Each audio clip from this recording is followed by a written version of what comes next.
ஆண்டவருக்காக இந்த நாளை நாம் முழுவதுமாய் அவருக்காக ஒப்பு கொடுத்த நாளாக இருக்கிறபடினால் எப்பொழுதும் அவருடைய நேரான பார்வைக்கு எதிராக நம்முடைய பார்வையை வைத்து அவரை துதித்து பாடி மகிழ்வது நமக்கு இன்றைய நாள் முழுவதும் ஒரு மகிழ்ச்சியான காரியமாக இருக்கும். வருகிற நாட்களிலும் அவருடைய கிருபையும் சமாதானமும் இரக்கமும் நம்மேல் என்ன செய்யும், தாங்கி நடத்தி கொண்டு இருக்கும். அதற்காகத்தானே ஆண்டவரை நம்ம துதிப்பதற்காக ஆலயத்திற்கு வரும்பொழுது மிகவும் சந்தோஷத்தோடு கூட மனமகிழ்ச்சியோடு கூட செல்ல வேண்டும் என்று சொல்லி வேதம் நமக்கு கற்றுத்தருகிறது. பரிசுத்தமான நம்முடைய கர்த்தருக்கு நம்ம என்ன சொல்கிறோம், அல்லேலூயா சொல்லி அவரை வாழ்த்தி மகிழ்ந்து பாடுவதற்கு தேவன் நம்மை அழைப்பித்திருக்கிறார். வாரத்தில் ஒரு நாள் தேவனுக்காக முழுமையாய் நம்மை ஒப்பு கொடுக்குற நாள். இந்த நாள் முழுவதும், இந்த வாரம் முழுவதும் தேவன் நம்மை எப்படி பாதுகாக்கிறாங்க? வசனத்தில் வாசத்தின் பிரகாரம், ரட்சிப்பதற்காகவும் உன்னை தப்பிப்பதற்காகவும் நான் உன்னுடனே இருக்கிறேன் என்று கர்த்தர் சொல்கிறார். கர்த்தர் நேரடியாக அப்படி பார்த்து சொல்கிறாங்க ஆண்டவர். அப்போ ஆண்டவர்கிட்ட நம்ம பேசுவதற்கு வரணும், அதற்காக நம்ம ஒப்பு கொடுக்கணும். இந்த தியானம், இந்த ஆராதனை நேரம் அதற்கு தான் நமக்கு கொடுக்கப்பட்டு இருக்கிறது. வேறு சிந்தனைகள் நமக்கு இல்லாமல் இருப்பதற்காக நம்ம அவரை துதிக்க வந்திருக்கிறோம். இந்த 2 மணி நேரம் இல்லை 3 மணி நேரங்கள் அவருக்காக கொடுக்கப்பட்ட நேரத்திலே அவர் நான் உன்னுடனே பேசுகிற தகப்பனாய் இருக்கிறார் என்பதை நாம் அறிந்து கொள்ள வேண்டும். அதற்காக அந்த கொடுக்கப்பட்ட நேரத்திலே அனைவரும் மகிழ்ச்சியாயும் சந்தோஷமாயும் அவரை நாம் தொழுது கொள்ள வேண்டும். ஆராதனை நாயகன் நீரே என்கிற பாடலை பாடி ஆண்டவரை மகிமைப்படுத்தும்.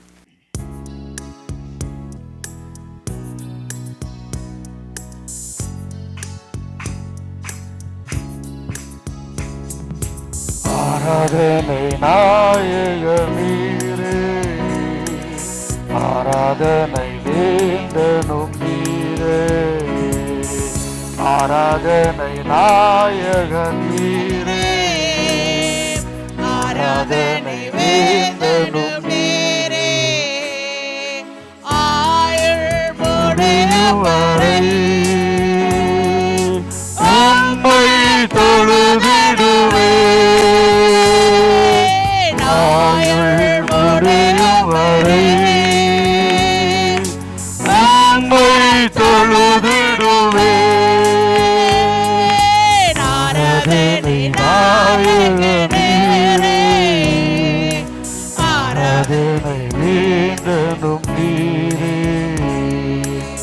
ஆயிரம் பேர்களில் சிறந்தோர் ஆண்டவரே சுடரே, ஆயிரம் பேர்களில் சிறந்தோர் ஆண்டவரே சுடரே, விடுதலை எந்தன் பெரியம் நீரே, என்றென்றும் தொழுதிடுவே, விடுதலை எந்தன் பெரியம் நீரே, என்றென்றும் தொழுதிடுவே, ஆராதனை நாயகன் நீரே, ஆராதனை வேந்தனும் நீரே, ஆராதனை நாயகன் நீரே, ஆராதனை வேந்தனும் நீரே, ஆண்டவர்கள் போற்றிடும் தெய்வம், மகிமையின் தேவன் நீரே, மாந்தர்கள் போற்றிடும் தெய்வம், மகிமையின் தேவன் நீரே, முழங்கால் யாவும் முடங்கிடவே மகிழ்வுடன் துதித்திடுவே, முழங்கால் யாவும் முடங்கிடவே மகிழ்வுடன் துதித்திடுவே, ஆராதனை நாயகன் நீரே, ஆராதனை வேந்தனும் நீரே, ஆராதனை நாயகன் நீரே,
நமக்கு ஆராதனையின் தேவன்.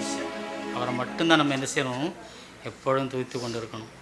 கர்த்தர் அப்படியாய் நம்மை வழி நடத்துவார். இப்பொழுதும் சங்கீதம் சகோதரி தரணி அவர்கள் நடத்துவார்.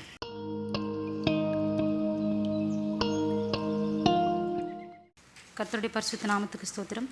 மாறி மாறி வாசிக்க வேண்டிய சங்கீதங்களின் புஸ்தகம் 51, பழைய ஏற்பாட்டின் பக்கம் 701, சங்கீதம் 51. கர்த்தர் தாமே இந்த வசனங்களை ஆசீர்வதிப்பாராக. சங்கீதத்தில் தாவீது ராஜாவை குறித்து எல்லாமே தெரியும். இந்த 51வது சங்கீதம் ரொம்ப ஸ்பெஷலான ஒரு விஷயம். என்ன அப்படின்னா, தாவீது ராஜா அரசனானப்புறம் அவருடைய ஆட்சி நல்ல விதமாக போயிட்டுருக்கோம். நல்ல விதமாக போயிட்டுருக்கும்போது எல்லாருக்குமே வாழ்க்கையில் ஏதாவது ஒரு நல்லா எல்லாமே சந்தோஷமாக போயிட்டுருக்கும்போது ஏதாவது ஒரு தடை வரும். அந்த மாதிரி தாவீது ராஜா இதில் என்ன பண்ணுறாரு அப்படின்னா, பட்சேபால் இடத்துல பாவத்துக்கு உட்படுறாரு.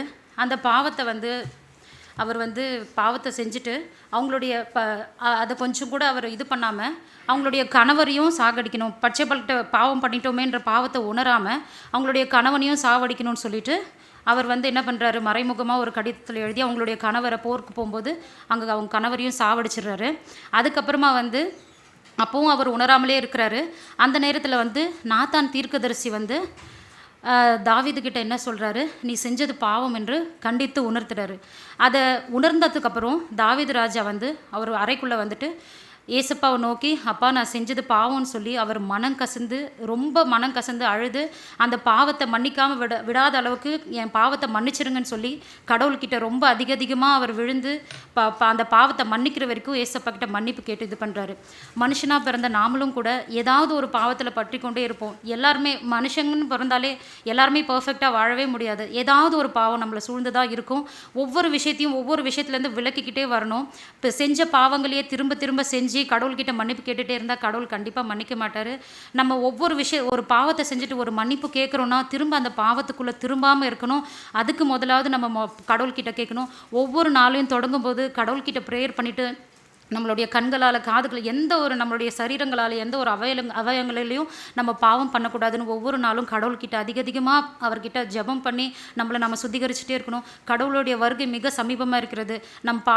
பாவத்தோடு இருந்தால் நம்ம கடவுள்கிட்ட போய் சேர முடியாது. நம்ம பாவங்களை விட்டுறணுன்ற எண்ணத்தோடு அட்லீஸ்ட் அப்படி அந்த எண்ணத்தை வைத்துக்கொண்டு நம்ம கடவுள்கிட்ட கேட்டால் நம்ம பாவங்களை அவர் மன்னிக்கிறதுக்கு ஆயத்தமாக இருப்பார். இது கர்த்தர் தாமே இந்த வசனங்களை ஆசீர்வதிப்பாராக. ஆமென். ஆமென். கொடுத்த சங்கீதத்தை கொடுத்த சகோதரிக்கும் வாழ்த்துக்களை தெரிவித்துக் கொள்கிறேன். இப்பொழுது அனைவரும் எழுந்து நின்று துதி ஆராதனை செலுத்துவதற்கு நம்மை ஒப்புக் கொடுப்போம். துதி ஆராதனை நம்மளுடைய ஆராதனையின் மிகவும் ஒரு மகிழ்ச்சி கூறத்தக்கதான ஒரு நேரம். அப்படிதானே? அனைவரும் எழுந்து நின்று பாடலை பாடி தேவனை மகிமைப்படுத்தும் ஆராதனை செலுத்துவதற்கு முழு இருதயத்தோடு நம்ம ஒப்புக் கொடுக்கணும். அந்த இடங்களில் வேறு சிந்தனைகள் இல்லாமல் தேவனை மாத்திரம் நோக்கி, ஆண்டவர் மாத்திரம் எனக்கு இருக்கிறாங்க, ஆண்டவர் தான் என்னோடு கூடவே இருக்கிறாங்க, அவர் மாத்திரம் எனக்கு போதும் அப்படிங்கிற ஒரு வார்த்தையை மனதுக்குள்ளே நம்ம எண்ணி துதித்து தேவனை மகிமைப்படுத்துவோம். சகோதரி ஜெயராணி அவர்கள் துதி ஆராதனை.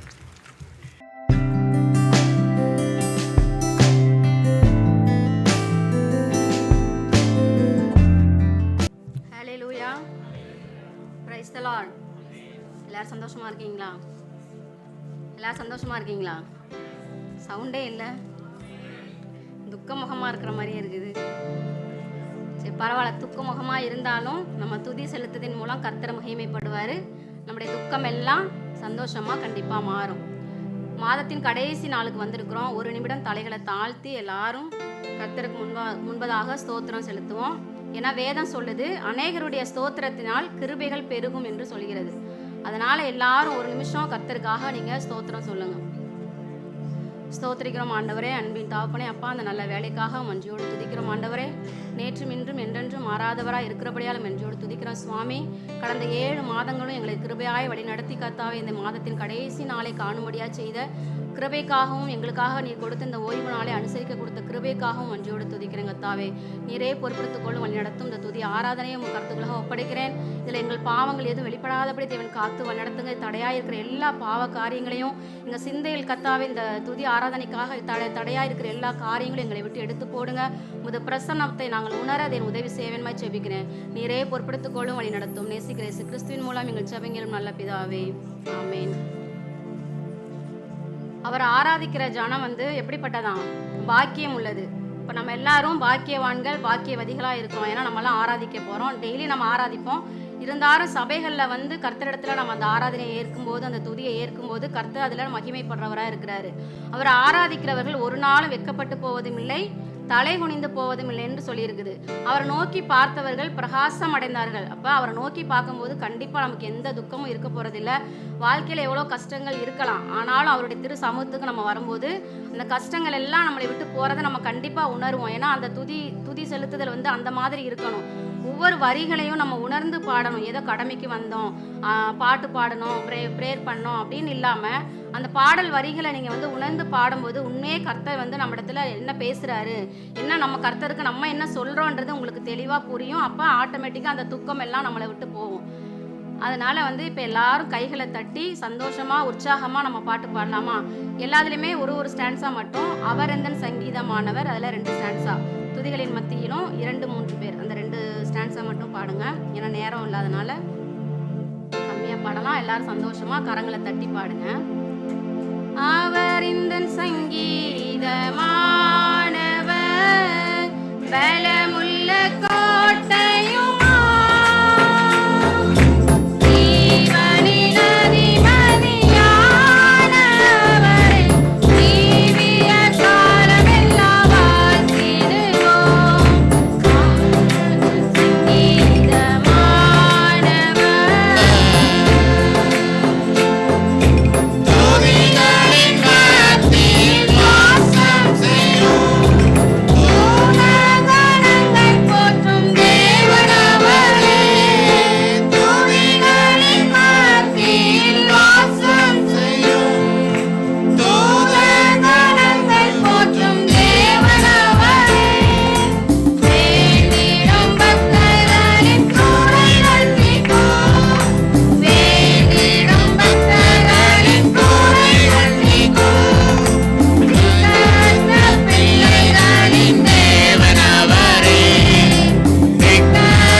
திக்கற்ற வேலைகள் எல்லாம் நமக்கு யார் ஹெல்ப் பண்ணுவோம் நம்ம நினைப்போம்.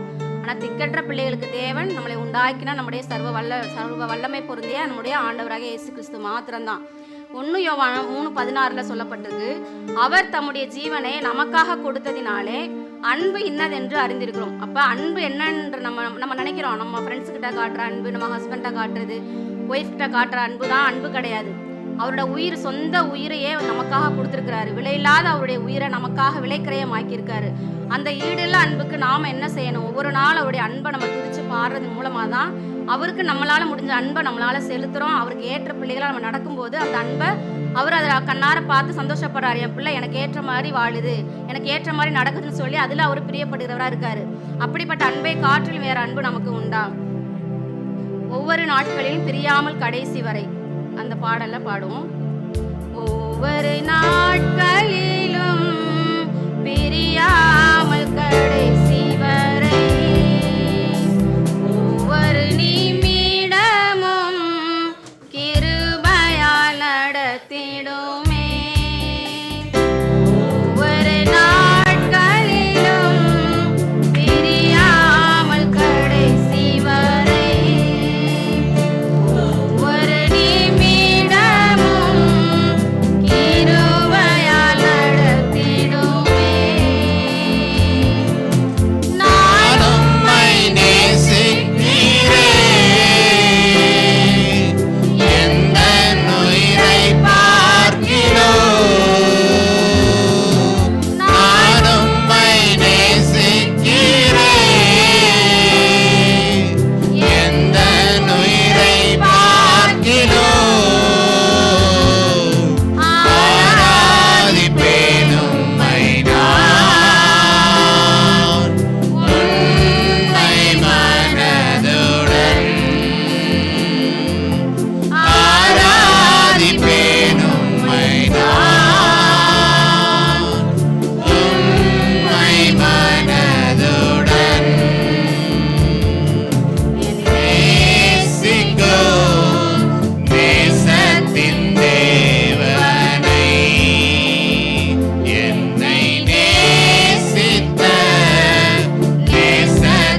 அப்போல்லாம் வந்து கர்த்தர் என்ன பண்ணுறாரு, நமக்கு அவருடைய வாக்குகளை கொடுத்து நம்மளை வந்து தூக்கி எடுக்கிறவராக இருக்கிறாரு. அந்த சோதனையிலையும் அந்த சோர்வுலையும் நம்ம விழுந்து விடாமல் அதுலேருந்து வெளியேறதுக்குரிய ஒரே விதம் என்னதுன்னா கர்த்தருடைய வசனம் மாத்திரம்தான். இந்த வசனத்தை நம்ம சொல்லி துதிக்கும் போதும் துதி பாடும்போதும் தான் கர்த்தர் வந்து அதில் மகிமைப்படுறாரு. அப்போ ஏற்ற வேலைகளில் கர்த்தர் நமக்கு உதவி செய்ய வல்லவராக இருக்கிறாரு. கர்த்தர் செய்த நன்மைகளை நம்ம எண்ணி பார்க்கும்போது எவ்வளோ நன்மைகள், எவ்வளோ ஸ்தோத்திரங்கள் சொன்னாலும் அவளுக்கு ஈடாகாது. ஏன்னா அந்த மாதிரி அவருடைய நடத்துதலை நம்ம ஒவ்வொரு நாள் நம்ம உணரோம் நம்முடைய வாழ்க்கையில். என்னுடைய வாழ்க்கையிலையும் கூட இந்த பாட்டு பாடும் போதெல்லாம் எனக்கு ஞாபகம் வர்றது, நான் வீடு கட்டின சமயங்கள் தான். போன வெக்கேஷனுக்கு வந்துட்டு போன மாதம் நான் மார்ச் மாதம் ஊருக்கு போயிருக்கும்போது வீடு கட்டணும்னு ஸ்டார்ட் பண்ணோம். ஆக்சுவலி இங்கே வந்த ரீசனே வீடு கட்டணுன்ற ஒரே ஒரு நோக்கத்துக்காக தான். எவ்வளோ தடைகளை தாண்டி கர்த்தர் வந்து இந்த இடத்துல என்னை வந்துட்டு இங்கே கூட்டிகிட்டு வந்தார். வந்து 3வது வருஷத்தில் தான் என்னால் வீடு கட்ட முடிஞ்சது. ஆனாலும் அதுக்கிடையில நிறைய தடைகள், இடத்துல பிரச்சனை, கடைசி கட்டுறது யார் கட்டுறதுன்றது அதில் வச்சு நிறையா பிரச்சனை, யார் பார்த்துக்கிறதுன்றதுல நிறையா பிரச்சனைகள் இருந்தது. வாழ்க்கையில் சில நேரங்கள் வந்து நம்ம தனிமையாக இருக்கிறோம், நமக்கு யாரும் இல்லையோன்னு சில நேரங்கள் நமக்கு தோணும். அப்போ போதெல்லாம் கடவுளோட வார்த்தைகள் மட்டும்தான் நமக்கு பேசும். ஒவ்வொரு நாளும் நான் துதிச்சுட்டு நான் அந்த இடத்துக்கு போவேன். நான் வீடு ஸ்டார்ட் பண்ணிட்டாங்க. ஆனாலும் வந்து கர்த்தர் வந்து ஒவ்வொரு நாள் வழி நடத்தினார். எவ்வளோ பிரச்சனைகள் ஸ்டார்ட் பண்ணி ஒருத்தரை நம்பி தான் அந்த இடத்த நாங்கள் கொடுத்தோம். ஆனாலும் 2வது நாளே ஒரு லோடு லாரி வந்துட்டு இறங்குது மண். நாங்கள் ஆற்று மண்ணல் தான் சொல்லியிருந்தோம், அவங்க கொண்டு வந்தது வேறு மண். பார்க்கும் போது எங்களுக்கு டிஃப்ரெண்ட்டாக தெரிஞ்சது, என்ன மண் கலரே டிஃப்ரெண்ட்டாக இருக்கேன். ஆனால் அவர் இதை சொல்லி சமாளிச்சிட்டார், இல்லை போலீஸ் பிடிச்சிருவாங்க, அதனால நாங்கள் மேலே வந்து இந்த மண்ணை போட்டு கொண்டு வந்தோம் அப்படின்னு எதோ சமாளித்தாங்க. இருந்தாலும் வந்துட்டு சரி ஓகே கர்த்தர் நடத்துகிறாரு, எல்லாம் கரெக்டாக தான் கொண்டு போவாங்கன்னு சொல்லிட்டு ஒவ்வொரு நாளும் அங்கே துதிச்சுட்டு ஆராதனை செஞ்சுட்டு தான் அந்த இடத்துக்கே போவேன். ஒரு டியூட்டிக்கு போகிற மாதிரி தான் இருக்கும். காலையில் வீட்டில் கிளம்பி பிள்ளைங்களை ஸ்கூலுக்கு அனுப்பிட்டு அதுக்கப்புறம் நான் கிளம்பி அந்த இடத்துக்கு போனேன். ஏன்னா வேலை எப்படி இருக்கிறது கொஞ்ச நாள் தான், அதில் நம்ம அந்த வேலை எப்படி நடக்குதுன்னு பார்க்கணும். ப்ளஸ் அங்கே வேலை செய்கிறவங்களுக்கு நம்ம வந்துட்டு நேரத்துக்கு டீ, காஃபி, மோர் அந்த மாதிரிலாம் கொடுக்குற மாதிரி இருக்கணும். அதனால் அங்கே போய் தான் டெய்லி வேலைக்கு போகிற மாதிரியே கிளம்பி போய் அங்கே இருப்பேன் நான். அப்படிப்பட்ட நேரத்தில் தான் இது ஒரு சோதனை மாதிரி எனக்கு அந்த மண் விஷயம் வந்துட்டு எனக்கு அமைஞ்சது. ஒரு லாரி ஃபுல்லாக வந்து கொட்டுறாங்க. அப்போ கூட அந்த அவர்கிட்ட அந்த மேஸ்திரிட்ட கேட்குறேன், இது நார்மல் மண் மாதிரி தெரியலையே, ஆற்று மண் மாதிரி தெரியலையே, எங்கள் வீட்டில் இருக்க எல்லோரும் கேட்குறாங்க. ஆனாலும் அவர் சாதிச்சிட்டாரு. அப்புறம் பார்த்தா கடவுள் எங்களுக்கு அதை வெளிப்படுத்துறாரு. எப்படின்னா 2வது நாளே நல்ல மழை ஸ்டார்ட் பண்ணி 2 நாளில் மழை. அந்த மண்ணெல்லாம் கொட்டி அப்படியே தான் கிடக்குது. மண்ணில் அந்த மழையில் வந்துட்டு ஃபுல்லாக கரைஞ்சி அந்த இதில் சிமெண்ட் மாதிரி இருக்கிற கலர்லாம் போய் அதுக்கப்புறம் தான் அந்த மண்ணோட ஒரிஜினாலிட்டியே தெரியுது. அப்போ எங்கள் தங்கச்சி வீட்டுக்கார் வந்து அந்த பிஸ்னஸ் தான் பண்ணுறாப்புல. அவர் வந்து பார்த்துட்டு இது வந்து ஆற்று மண்ணே கிடையாதுன்னு கேட்கும்போது கடைசியாக அவர் அக்செப்ட் பண்ணுறாரு. ஆமாம் தெரியாமல் லோடு மாற்றி வந்துருச்சு அப்படின்னு சொல்லிட்டு. ஒரு நானும் இவ்வளோ கேட்குறேன், அவங்க அப்பயே கன்ஃபார்ம் பண்ணி திருப்பி அனுப்பியிருக்கலாம். இருந்தாலும் வந்துட்டு அந்த இடத்துல அவர் பண்ணது ரொம்ப மனசு அவ்வளோ ஒரு, ஏன்னா முதல்ல லைஃப்பில் ஒரு நல்ல காரியம் நான் பண்ணுறேன் அப்படின்னு நினைக்கும் போது அது அவ்வளோ ஒரு எவ்வளோ கஷ்டத்தின் மத்தியில் நான் அதுக்காக நான் எவ்வளவோ நம்ம வேர்வை சிந்தி நம்ம பாடுபட்டிருக்கோம், இங்கே வந்திருக்கிறோம், பிள்ளைங்களை விட்டுட்டு குடும்பத்தை விட்டுட்டு இந்த இடத்துக்கு வந்திருக்கிறோம், இப்படி ஒரு ஏமாற்றத்தை நம்ம சந்திச்சிட்டோமேன்னு அவ்வளோ ஒரு வேதனையோடு இருக்கும்போது, ஆனால் கர்த்தர் அதிலிருந்து நம்ம ஒவ்வொரு அதுக்கப்புறம் அவர் வந்துட்டு நம்மக்கிட்ட சாரி கேட்டார். இருந்தாலும் ஒரு மன கஷ்டம். அவரை நம்பி மனுஷரை நம்பி நம்ம எல்லா காரியமும் பண்ணுறோம். ஆனால் அவர்களெல்லாம் படைத்தது யாரு? நம்முடைய ஆண்டவராக இயேசு கிறிஸ்து மாத்திரம்தான். அதனால எப்பேற்பட்ட சூழ்நிலையா இருந்தாலும் கர்த்தரிடத்தில் நம்ம ஒப்படைக்கும் போது ஒரு மன ஆறுதல் கண்டிப்பா நமக்கு வரும். அப்ப நான் ஒவ்வொரு நாளும் இந்த கோடி கோடி நன்மை அந்த பாட்டை கேட்டுட்டு தான் அந்த இடத்துக்கே போவேன். நானும் ஒவ்வொரு நாளும் காலையில ஜெபிச்சுட்டு தான் அந்த இடத்துக்கு போய் சாயந்தரம் வரைக்கும் அங்கே இருந்துட்டு திரும்பி வருவோம். ஆண்டவர் சித்தத்தில் இந்த வருஷத்துல போய் நான் அந்த எங்கள் வீட்டை வந்து பால் காய்ச்சறதுக்கு உதவி செஞ்சார். அது எவ்வளோ பெரிய ஒரு மகத்துவமான காரியம் என் வாழ்க்கையில். அதை நான் ஒவ்வொரு நாளும் கர்த்தருக்கு நன்றி சொல்ல கடமைப்பட்டிருக்கேன். இதே மாதிரி எல்லாருடைய லைஃப்லையும் ஏதாவது ஒரு காரியங்கள் இருக்கும், சில காரியங்கள் தடைப்பட்டு இருக்கிறோம். அப்போது நம்ம சோர்ந்து போகாமல் கர்த்தருக்கு ஒவ்வொரு நாளும் நம்ம ஸ்தோத்திரம் சொல்கிற பிள்ளைங்களா இருக்கும்போது கர்த்தர் வந்து தடைப்பட்ட காரியங்கள் எல்லாவற்றையும் வாய்க்கு செய்வார் என்பதில் எந்த ஒரு சந்தேகமும் கிடையாது. எத்தனை பேர் விசுவாசிக்கிறீங்க? ஆமேன்னு சொல்லுங்க, விசுவாசிக்கிறவங்கலாம். அப்போ கர்த்தர் வந்து சில நேரங்களில் நம்ம நினைப்போம், ஐயோ நம்ம கர்த்தர் நம்மளை கைவிட்டுட்டாரோ, இப்படி ஒரு சோதனையான நேரம் இருக்குதே அப்படிலாம் நம்ம யோசிப்போம். ஆனால் கர்த்தர் வந்து நம்மக்கிட்ட ஒரு 3 விதங்களை நம்மகிட்ட பேசுவார். எப்படின்னா, ஃபர்ஸ்ட் வந்து தேவன் வந்து வார்த்தைகள் மூலம் நம்மகிட்ட பேசுவார். எதுனா நம்ம வசனம். அப்போ நம்ம வசனம் டெய்லி படித்தா மட்டும்தான் அந்த வார்த்தை நம்மளால் கேட்க முடியும். கர்த்தர் நம்மக்கிட்ட தான் பேசுகிறாரு. நம்ம படிக்கிற வசனங்களை ஏதாவது ஒரு வசனம் 2 வசனம் கண்டிப்பாக கர்த்தர் நம்மகிட்ட பேசுகிற மாதிரி தெரியும். அது நமக்கு ஏற்ற வார்த்தை கர்த்தர் சொல்கிறாருன்றதை நம்ம பிடிச்சிக்கணும். அப்போ நம்ம டெய்லி பைபிள் வாசிக்கணுன்றதை அதுலேருந்து நம்ம தெரிஞ்சுக்கிறோம். பரிசுத்த ஆவியின் வழி நடத்துதல சில நேரங்களில் நம்ம வந்து உணர்ந்துக்கிறோம். சில நேரம் வந்து நம்ம இந்த பூமிக்கு இந்த உலகத்துக்கு ஏற்றவர்களாக இருக்கும்போது கர்த்தருடைய வார்த்தை நமக்கு கேட்காது. ஆனாலும் சில நேரங்களில் கர்த்தர் சொல்லுவார், சில காரியங்களை செய்யாதேன்னு சொல்லுவார், சில காரியங்களை செய்யின்னு சொல்லுவார். அப்போ நம்ம வந்து அதை நம்ம வித்தியாசப்படுத்த நமக்கு தெரியாது. ஏன்னா நம்ம இந்த உலகத்துக்குரியவங்களாவே இருக்கிறோம். அப்போ ஒவ்வொரு நாளும் கர்த்தரை நோக்கி பார்க்கும்போது மட்டும்தான் கர்த்தருடைய பரிசுத்த ஆவியின் வழி நடத்துதல் எப்படிப்பட்டது, அவர் என்ன சொல்ல வராருன்றதை நம்மளால புரிஞ்சுக்க முடியும். கடைசியாக வந்து சூழ்நிலையின் மூலம் வந்து கர்த்தர் பேசுவார். எவ்வளவோ காரியங்கள் நம்ம வாழ்க்கையில் வந்து தடைப்பட்டு இருக்கும். இந்த காரியம் வேண்டாம் அப்படின்னு நினைப்போம். நம்ம நினைப்போம் கர்த்தர் ஏன் இதை வந்து நமக்கு அனுமதிக்கவே மாட்டேங்கிறார், எனக்கு இதுதான் வேணும், நம்ம எத்தனை வருஷமாக கேட்டுட்டு இருக்கோம், ஆனால் கர்த்தர் கொடுக்கலையேன்னு சொல்லிட்டு ஒவ்வொரு நாள் நம்ம அங்கலாய்க்கிறவர்களாக இருக்கிறோம். ஆனால் கர்த்தரோட சித்தம் என்னவோ அது மாத்திரம் தான் நம்ம வாழ்க்கையில் வந்து நடக்கும். அப்போது கர்த்தர் வந்து சில தடைப்பட்ட கதவுகளை வந்து சில கதவுகளை வந்து மூடி இருப்பார், சில கதவுகளை அவரே வந்து திறந்து விடுவார். அதை வந்து நம்ம புரிஞ்சுக்கணும், எது நமக்கு தடைப்பட்ட காரியங்கள், எது நமக்கு தடையில்லாமல் நம்ம செய்யணும் அப்படின்றத நம்ம புரிஞ்சுக்கிறது எப்படின்னா, ஒவ்வொரு நாளும் துதிச்சு அவரை ஆராதனை பண்ணி அவரை ஸ்தோத்திரிக்கும் போது மட்டும்தான் கர்த்தர் அந்த துதிகளில் பிரியப்பட்டு நமக்கு வந்து நமக்கு வழிவாசலை திறக்க வல்லவராக இருக்கார். அப்போ நம்முடைய வாழ்க்கையில் வந்து எவ்வளோ பள்ளத்தாக்குகளை கடந்து வந்திருக்கிறோம். தாவீது பார்க்காத பள்ளத்தாக்கா, யோபு சந்திக்காத பிரச்சனைகளை அவங்களெல்லாம் காட்டிலும் நம்மளை கர்த்தர் எவ்வளோ மேன்மையாக எவ்வளோ ஒரு உயரத்த இடத்துல வச்சிருக்காரு. அப்போ ஒவ்வொரு நாளும் அந்த மேன்மையை கர்த்தர் கொடுத்துருக்கிறாரு. அதுக்காக நம்ம நன்றி சொல்கிற பிள்ளைகளாக இருப்போம். பள்ளத்தாக்கில் நடக்கும்போது அந்த பாடலை ஒரு ஸ்டான்ஸா மாத்திரம் பாடலாம்.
நன்றி செலுத்துவோமா? ஸ்தோத்திரம் சொல்லுங்க. கண்களை மூடி கர்த்தர் இடத்துல நீங்க ஸ்தோத்திரம் பண்ணுங்க. எவ்வளவு தூரம் நீங்க ஜெபிக்கிறீங்களோ கர்த்தர் அதுல வந்து மகிமைப்படுறவராக இருக்கிறாரு. ஸ்தோத்திரங்க தாவே, ஸ்தோத்திர தாப்பனே, இந்த நல்ல வேலைக்காக மன்றியோடு துதிக்கிறங்க தாவே. நாங்கள் பள்ளத்தாக்கான நேரத்தில் நடக்கும் போதெல்லாம் எங்களை காக்கிறவரா நீங்க இருக்கிறீரே. கர்த்தாவே நாங்கள் தாகத்தோடு நாங்கள் கூப்பிடும் போதெல்லாம் என் தேவன் தாமே எங்களை கேட்கிறவரா நீங்கள் இருக்கிறபடியா மஞ்சோடு துதிக்கிற சுவாமி. ஆமேன். கர்த்தாவே ஸ்தோத்திரிக்கிறோம் ஸ்தோத்திரிக்கிறோம் ஸ்தோத்திரிக்கிறோம் ஆண்டவரே. நான் ஒருவன் மாத்திரம் மீந்திருக்க ஆகாளின் படைகளை எதிர்த்திடுவேன். ஒருவன் மாத்திரம் மீந்திருக்க ஆகாளின் படைகளை எதிர்த்திடுவேன்.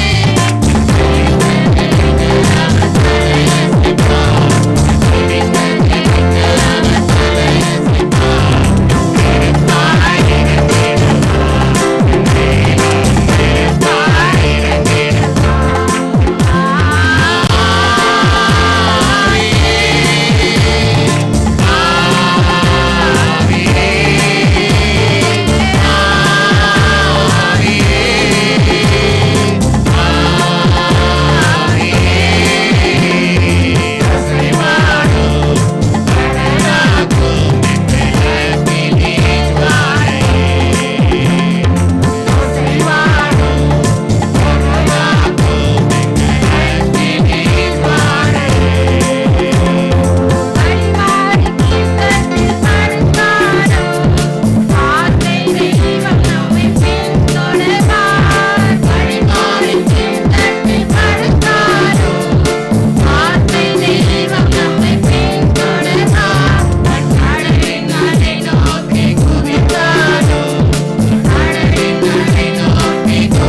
ஜெபிக்கிறோம் கர்த்தாவே அப்பா.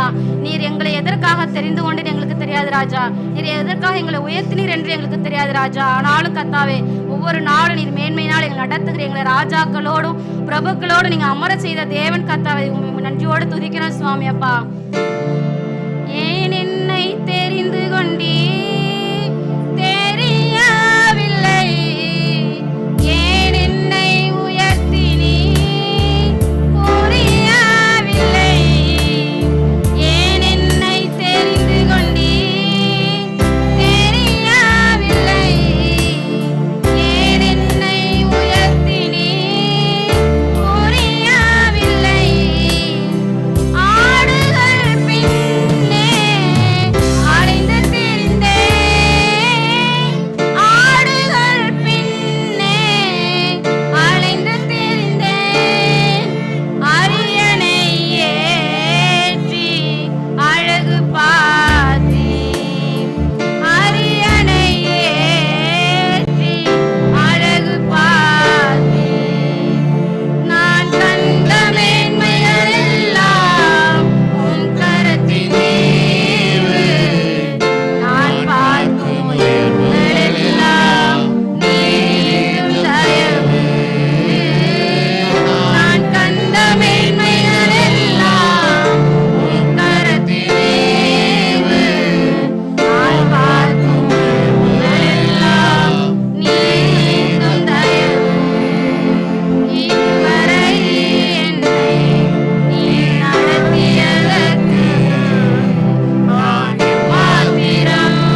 மஞ்சோடு துதிக்கிற ராஜா. எங்களை துதிகளில் வாசம் பண்ணுகிற என் தேவன் கத்தாவே, துதிகளில் பிரியப்படுகிற தேவன் கத்தாவே, சேர பெண்களாலும் கேரு பெண்களாலும் கத்தாவே ஓயாமல் துதிக்கப்படத்தக்கவர் கத்தாவே. அதற்காய் மஞ்சோடு துதிக்கிற 7 குத்து விளக்குகளின் நடுவில் கத்தாவே தேவனில் வாசம் பண்ணுகிறவரையா. அதற்காய் மஞ்சோடு துதிக்கிற உலாவுகிற தேவன் எங்கள் மத்தியில் வந்ததுக்காய் மஞ்சோடு துதிக்கிறேன். இந்த துதி ஆராதனை தேவனீர் அங்கீகரிக்க வேண்டுமாய் ஜெபிக்கிறேன். ஏதேனும் குறைகள் இருந்தால் தேவன் தயவாய் மன்னித்து அடியால் ஏற்றுக்கொள்ள முடியாது ஜெபிக்கிறேன். நீரே பொறுப்படுத்திக் கொள்ளும்படி நடத்தும். நேசிக்கிற இயேசு கிறிஸ்துவின் மூலமாக எங்கள் ஜெபம் நல்ல பிதாவே, ஆமென். துதி ஆராதனை எடுத்த சகோதரிக்கும் ஆண்டவராக இயேசு கிறிஸ்துவின் நாமத்தினாலே வாழ்த்துக்களை தெரிவித்துக் கொள்கிறேன். கர்த்தர் அப்படியாய் வழி நடத்துவார். இப்பொழுதும் தேவ வார்த்தையை கேட்பதற்கு நம்மை ஆயத்தப்படுத்திக் கொள்வோம். சொன்னது போல தேவ வார்த்தை என்பது நமக்காக ஆண்டவரால் அருளப்பட்ட காரியங்கள். அதை ஒரு நாளும் நாம் கேட்டு விட்டு விடாதபடிக்கு அதை கை கொண்டு நடப்பதற்கு நம்மை ஆயத்தப்படுத்தி கொடுக்க வேண்டும். அதுதான் தேவனுடைய பாதையில் நடக்கிற காரியமாக இருக்கும். துதி ஆராதனை தேவனை மகிமைப்படுத்துவது. ஆண்டவருடைய வார்த்தையை நாம் கேட்டு விட்டுவிடாமல் தேவன் நம்மை வழி நடத்துவது. இப்படியாய் நம்மை தேவ செய்திக்குள்ளாக நடத்துவதற்காக சகோதரி லாவண்யா அவர்கள் வந்து நடத்துவார்கள். ஆமென்.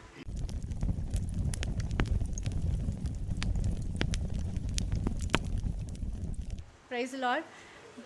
இந்த நாள்லையும் மெசேஜ் கொடுக்கறதுக்காக கர்த்தர் கொடுத்த இந்த ஸ்லாக்கியத்துக்காக நன்றி செலுத்துகிறேன். மெசேஜ் ஆரம்பிக்கிறதுக்கு முன்னாடி என்னோடய வாழ்க்கையில் ஒரு சிறு சாட்சியை நான் பகிர்ந்து கொள்ள விரும்புகிறேன். என்னோடய ஃபேமிலி பேக்ரவுண்ட் பார்த்தா விக்கிரகாராதனையில் இருந்த ஆளுங்க தான். நல்ல விக்கிரகாராதனை டு த எக்ஸ்ட்ரீம். எப்படின்னா அப்பா சைடும் அப்படி தான். அம்மாவோட அப்பா வந்து என்னோடய தாத்தா வந்துட்டு எப்படின்னா அவங்க ஊரில் யாராவது பாம்பு கடிச்சிச்சுன்னா அதை மந்திரிக்கும்படியாக அவர்கிட்ட தான் கொண்டு வருவாங்களாமா. அவர் மந்திரிச்சா பாம்பு கடி சரியாயிருமாமா. அந்த மாதிரி பயங்கரமான விக்கிரக ஆராதனையில் இருந்த குடும்பம் தான். ஸோ சின்ன வயசில் வந்துட்டு நான் அப்பா வந்து ரட்சிக்கப்படல. ஸோ அம்மாவும் நானும் வீட்டில் தனியாக இருக்கும்போது நாங்கள் 2 பேர் சேர்ந்து ஜெபிக்கிறது தான் எங்களோட ஜெபமாக இருந்துச்சு சின்னதில், ஸ்கூல் போகிற வரைக்குமே. சில நேரம் என்ன ஆகுனா திடீர்னு வந்து யாராவது கதவு தட்டுவாங்க. திறந்து பார்த்தா ஏதாச்சும் ஒரு பாஸ்டராக இருப்பாங்க. அப்போல்லாம் இந்த தெரு பிரசங்கம் பண்ணுறவங்க வீடுகளில் போய் சந்திக்கிறவங்கலாம் வருவாங்க. ஸோ அந்த மாதிரி திடீர்னு உங்களுக்கு யாருன்னே தெரியாது. யாருன்னு கேட்டப்போ கர்த்தர் இங்கே போகும்படி அனுப்புனார், உங்களுக்காக ஜெபிக்கிறதுக்காக அனுப்புனார், 2 ஆத்துமாக்கள் தாகத்தோடு இருக்கிறாங்க அப்படின்னு சொல்லி. யாருன்னே தெரியாது. இந்த மாதிரி ஸ்ட்ரேஞ்சர்ஸ் அனுப்பியெல்லாம் கர்த்தர் எங்களை இம்மட்டுமாய் நடத்தி வந்திருக்கிறாரு. அதோடு கூட இந்த பைபிள் வந்துட்டு எங்கள் அம்மா மறைச்சி வச்சு காப்பாற்றின பைபிள்ஸில் இது எத்தனாவதுன்னு தெரியல. எங்கள் வீட்டில் பைபிள் வச்சுருந்தாலே எங்கள் அப்பா கண்ணில் படிச்சுன்னா தூக்கி போட்டுருவார், இல்லை கிழிச்சு எரிச்சிடுவார் அந்த மாதிரி. அப்போது இது வந்து நான் காலேஜ் போகிறதுக்கு வந்துட்டு ஹாஸ்டலில் ஜாயின் பண்ணுறதுக்கு எனக்கு அது வந்து ஒரு பெரிய பாக்கியமாக இருந்துச்சு எனக்கு. ஏன்னா பைபிள் ரீட் பண்ணது எனக்கு அவ்வளோ ஆசை, ஆனால் பண்ண முடியாது வீட்டில் இருக்கும்போதெல்லாம். ஸோ காலேஜ் போகிறப்போ எங்கள் அம்மா எனக்கு இந்த பைபிள் தான் கொடுத்து விட்டாங்க. அங்கே கிடைக்கிற நேரத்தை வேஸ்ட் பண்ணாமல் படி அப்படின்னு சொல்லிட்டு. ஸோ அங்கே வந்து நான் பைபிள் படிக்கிறப்போ என் கூட இருந்ததுலேயே மொத்த பேட்ச்லேயே நானும் ஒரே ஒரு பொண்ணு மட்டும் தான் கிறிஸ்டியன்ஸாக இருந்தா. எப்போயாவது எங்களுக்கு வாய்ப்பு கிடைக்கிறப்ப நாங்கள் சேர்ந்து ஜபிக்கிறது உண்டு. அப்போது செகண்ட் இயர் இந்த மாதிரி நான் எப்போவுமே ஃப்ரீ டைம் கிடைக்கும் போதெல்லாம் உட்காந்து பைபிள் தான் ரீட் பண்ணிகிட்ருப்பேன். என் ஃப்ரெண்ட்ஸ்லாம் ரொம்ப கேலி பண்ணுவாங்க. ஃபஸ்ட் இயரில் நீ வந்து இங்கே படிக்க வந்தியா பைபிள் படிக்க வந்தியான்னு தெரியல, எப்போ பார்த்தாலும் பைபிளும் கைமா அப்படின்ட்டு. இப்போது செகண்ட் இயர் எக்ஸாம் வந்து எங்களுக்கு ஃபஸ்ட்டு பிரேக் செமஸ்டர். அதில் ஃபெயில் ஆனால் எல்லாமே ரொம்ப டஃப் சப்ஜெக்ட்ஸு. அதில் பிரேக் ஆச்சுன்னா நம்ம கேரி ஓவர் பண்ண முடியாது. 6 மாதம் உட்காந்து அதை கிளியர் பண்ணிட்டு தான் அடுத்த செமஸ்டருக்கு போக முடியும். ஸோ அப்படியான ஒரு சுச்சுவேஷனில் கிளாஸ் டாப்பர்ஸ் 2 பேரும் நானும் மட்டும்தான் அந்த எக்ஸாமில் பாஸ் பண்ணாங்க. வாய்ப்பே இல்லை. நான் எழுதுனது என்னன்னு எனக்கு தெரியும். ஆனால் எக்ஸாம் எழுதி முடித்ததுக்கப்புறம் நான் ஜெபிக்காத நாளே கிடையாது. ஒரு நாளைக்கு 6 வாட்டி 7 வாட்டி எங்கள் இதில் கீழே வந்து முட்டி போட்டு ஜெபிக்கிறதுக்கு ஒரு மாதிரி எனக்கு சங்கடமாக இருக்கும். அதனால் நாங்கள் இருக்கிற பெட்டு மேலேயே முட்டி போட்டு ஜெபிக்கிறது உண்டு. அதை பார்த்து என் ஃப்ரெண்ட்ஸ்லாம் ரொம்ப கிண்டல் பண்ணுவாங்க. பட் எக்ஸாம் ரிசல்ட் அப்போது நான் வீட்டில் இருந்தேன். எல்லோரும் ஹாலிடேஸில் இருக்கும்போது என் ஃப்ரெண்ட்ஸ் வந்து வரிசையாக ஒரு 4 பேர் கால் பண்ணாங்க. நீ ரிசல்ட் பார்த்துட்டு தான் நீ என்ன பண்ணங்கிறத எங்களுக்கு புரிஞ்சிச்சு, நீ எதனால் ஜெபிச்சங்கிறது எங்களுக்கு அப்போ தான் புரிஞ்சிச்சு அப்படின்ட்டு. ஏன்னா எவ்வளோ பிரைட் ஸ்டூடெண்ட்ஸ்லாம் இருக்கிறாங்கன்னு தெரியும்.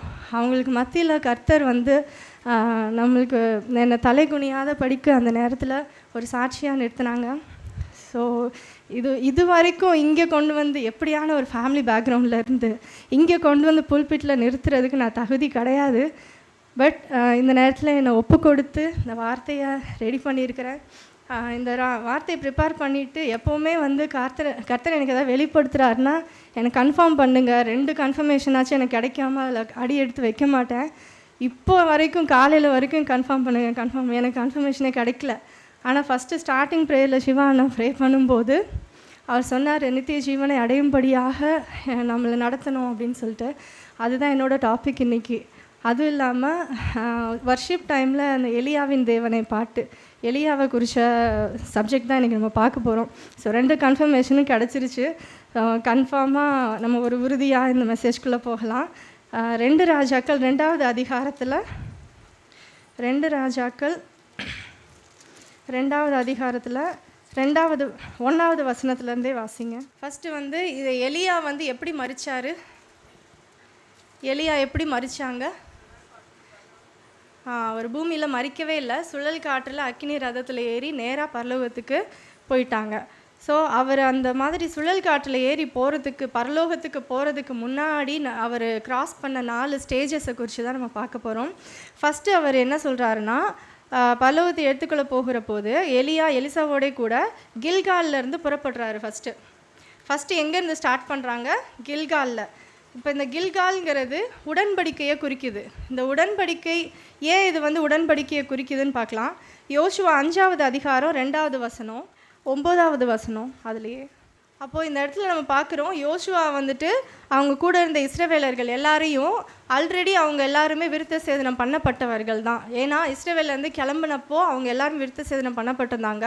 இவங்க இது எல்லாத்தையும் கிராஸ் பண்ணி கடைசியாக கானான்குள்ளே நுழையிறதுக்கு முன்பாக கில்காலில் அவங்க இருக்கிறாங்க. இப்போது இதுக்கு அடுத்த ஸ்டேஜ் வந்து கானான்குள்ளே போயிடுவாங்க.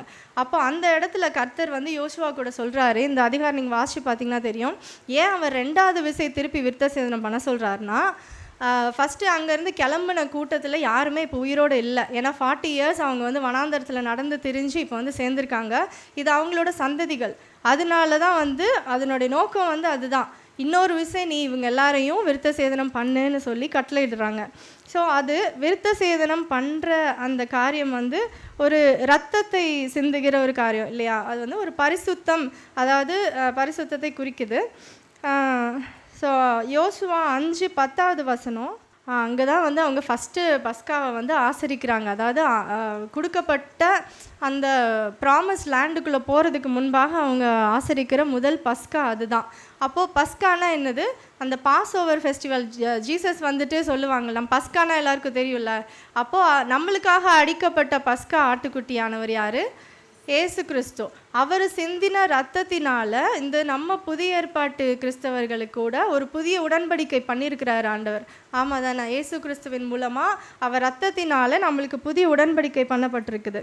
ஸோ அந்த உடன்படிக்கையை இது வந்து குறிக்கிற விதமாக இருக்குது. இந்த நம்ம வந்து ஜீசஸ் கிரைஸ்டோட ஒரு உடன்படிக்கை பண்ணப்பட்டிருக்கிறோம் அவரோட ரத்தத்தினால. அன்னைக்கு வந்து யோசுவா இஸ்ரவேலர்களை வந்து விருத்த சேதனம் பண்ணார். அது வந்து ஒரு உடன்படிக்கை. மீண்டுமா அவங்க ப்ராமிஸ் லேண்டுக்குள்ளே போகிறதுக்கு முன்பாக விருத்த சேதனம் பண்ணப்படுறாங்க. அது ஒரு உடன்படிக்கை. அதே போல் இப்போது நம்மளுக்கு நம்ம வந்து ஆவிக்குரிய இஸ்ரவேலர்களாக தான் இருக்கிறோம்ல, நம்மளுக்கு கொடுக்கப்பட்டிருக்க உடன்படிக்கை ஏசு கிறிஸ்துவின் ரத்தத்தினால கொடுக்கப்பட்டிருக்குது. ஸோ இந்த உடன்படிக்கை அப்படின்னா என்னன்னு பார்க்கலாம். 1 கொரிந்தியர் 11:24-25.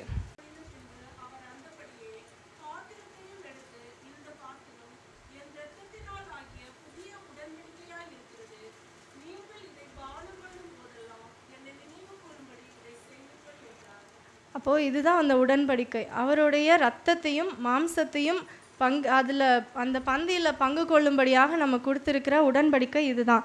ஸோ நம்ம புதிய ஏற்பாட்டு கிறிஸ்தவர்களாக இருக்கிறவங்க இந்த உடன்படிக்கை தான் நம்ம கிறிஸ்டியானிட்டி லைஃபோட ஃபஸ்ட்டு ஸ்டெப்பு. அந்த உடன்படிக்கையில் நம்ம பங்கு கொள்ளாமல் இந்த நம்மளோட ஸ்பிரிச்சுவல் லைஃப் ஆகட்டும், கிறிஸ்டியன் லைஃப் ஆகட்டும், நெக்ஸ்ட்டு ஸ்டெப்புக்கு போகவே முடியாது. ஃபஸ்ட்டு ஸ்டெப்பு என்னதுன்னா, ஏசு கிறிஸ்துவினுடைய ரத்தத்தினால நமக்கு ஏற்படுத்தின உடன்படிக்கையில் நம்ம நிலச்சி நிற்கணும். ஸோ அதுதான் ரொம்ப முக்கியம். அப்போது அது வந்து என்னது? கம்யூனியனை தான் குறிக்குது. கம்யூனியனில் நம்ம எல்லா கம்யூனியன்லையும் நம்ம பங்கு எடுக்கணுங்கிறது வந்துட்டு நம்மளுக்கு கொடுக்கப்பட்டிருக்கிற உடன்படிக்கை அது. ஸோ இதெல்லாம் வந்து இந்த கில்காலில் வந்து நம்ம ஃபஸ்ட்டு ஸ்டெப் என்னதுன்னா உடன்படிக்கை. ஏசு கிறிஸ்துவின் ரத்தத்தினால நம்மளுக்கு கொடுக்கப்பட்ட உடன்படிக்கை. இப்போ இந்த உடன்படிக்கைங்கிறது நம்ம ஒரு எது கூட கம்பேர் பண்ணலான்னா, நம்மளுக்கு கிடைக்கிற ஒரு டிக்கெட்டு. இந்த இந்த டிக்கெட் வச்சு இப்போது நம்ம இப்போ பரலோகத்துக்கு போகிறதுக்கான இந்த ஸ்டெப்ஸ் தானே பார்த்துட்ருக்கோம். ஃபஸ்ட்டு ஸ்டெப்பில் வந்து கம்யூனியன். அதுக்கு வந்து நம்மளுக்கு கிடச்சிருக்க ஒரு டிக்கெட்டு. வெறும் டிக்கெட்டை வச்சு நம்ம ட்ராவல் பண்ண முடியுமா? இன்னும் வேறு என்னெல்லாம் வேணும்? பாஸ்போர்ட் வேணும், எல்லாம் வேணும்ல. ஸோ அப்போ அந்த பாஸ்போர்ட் என்னது நம்மளுக்கு ஆண்டவர் கொடுத்துருக்கிறாருன்னா எபேசியர் 4:30. அப்போது நம்மளுக்கு பாஸ்போர்ட்டில் ஸ்டாம்ப் அடிக்கிற அந்த முத்திரை என்னதுன்னா பரிசுத்த ஆவியானவர். பரிசுத்த ஆவியானவரை நம்ம பெற்றுக்கொண்டால் தான் நம்ம பாஸ்போர்ட்டு எலிஜிபிளாகவே ஆகுது. அதுக்கப்புறம் நம்மளுக்கு கிடைக்கிற டிக்கெட் என்னன்னா இந்த கம்யூனியன். இது ரெண்டும் இல்லாமல் பரலோகத்துக்கு போகிற அந்த ஃப்ளைட்டில் நம்ம ஏறி உட்காரவே முடியாது. அதுக்கப்புறம் ஃபஸ்ட்டு கில்காலில் இதுதான்.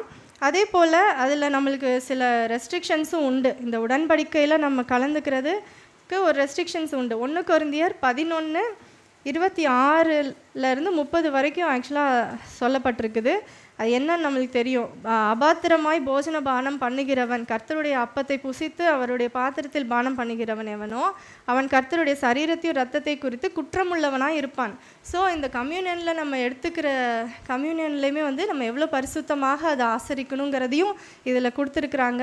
அதை நம்ம எப்படி குற்றம் இல்லாமல் எடுக்க முடியுமோ.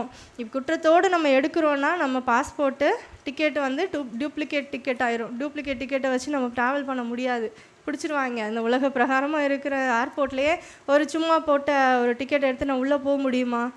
பிடிச்சி வெளியே அனுப்பிடுவாங்க. ஸோ அப்போது இந்த டூப்ளிகேட் டிக்கெட்டை நம்ம யூஸ் பண்ண முடியாது. அந்த டிக்கெட்டையும் பாஸ்போர்ட்டையும் நம்ம கரெக்டாக வச்சுருந்தா தான் அடுத்த ஸ்டெப்புக்கே நம்ம ஆவிக்குரிய வாழ்க்கையில் போக முடியும்.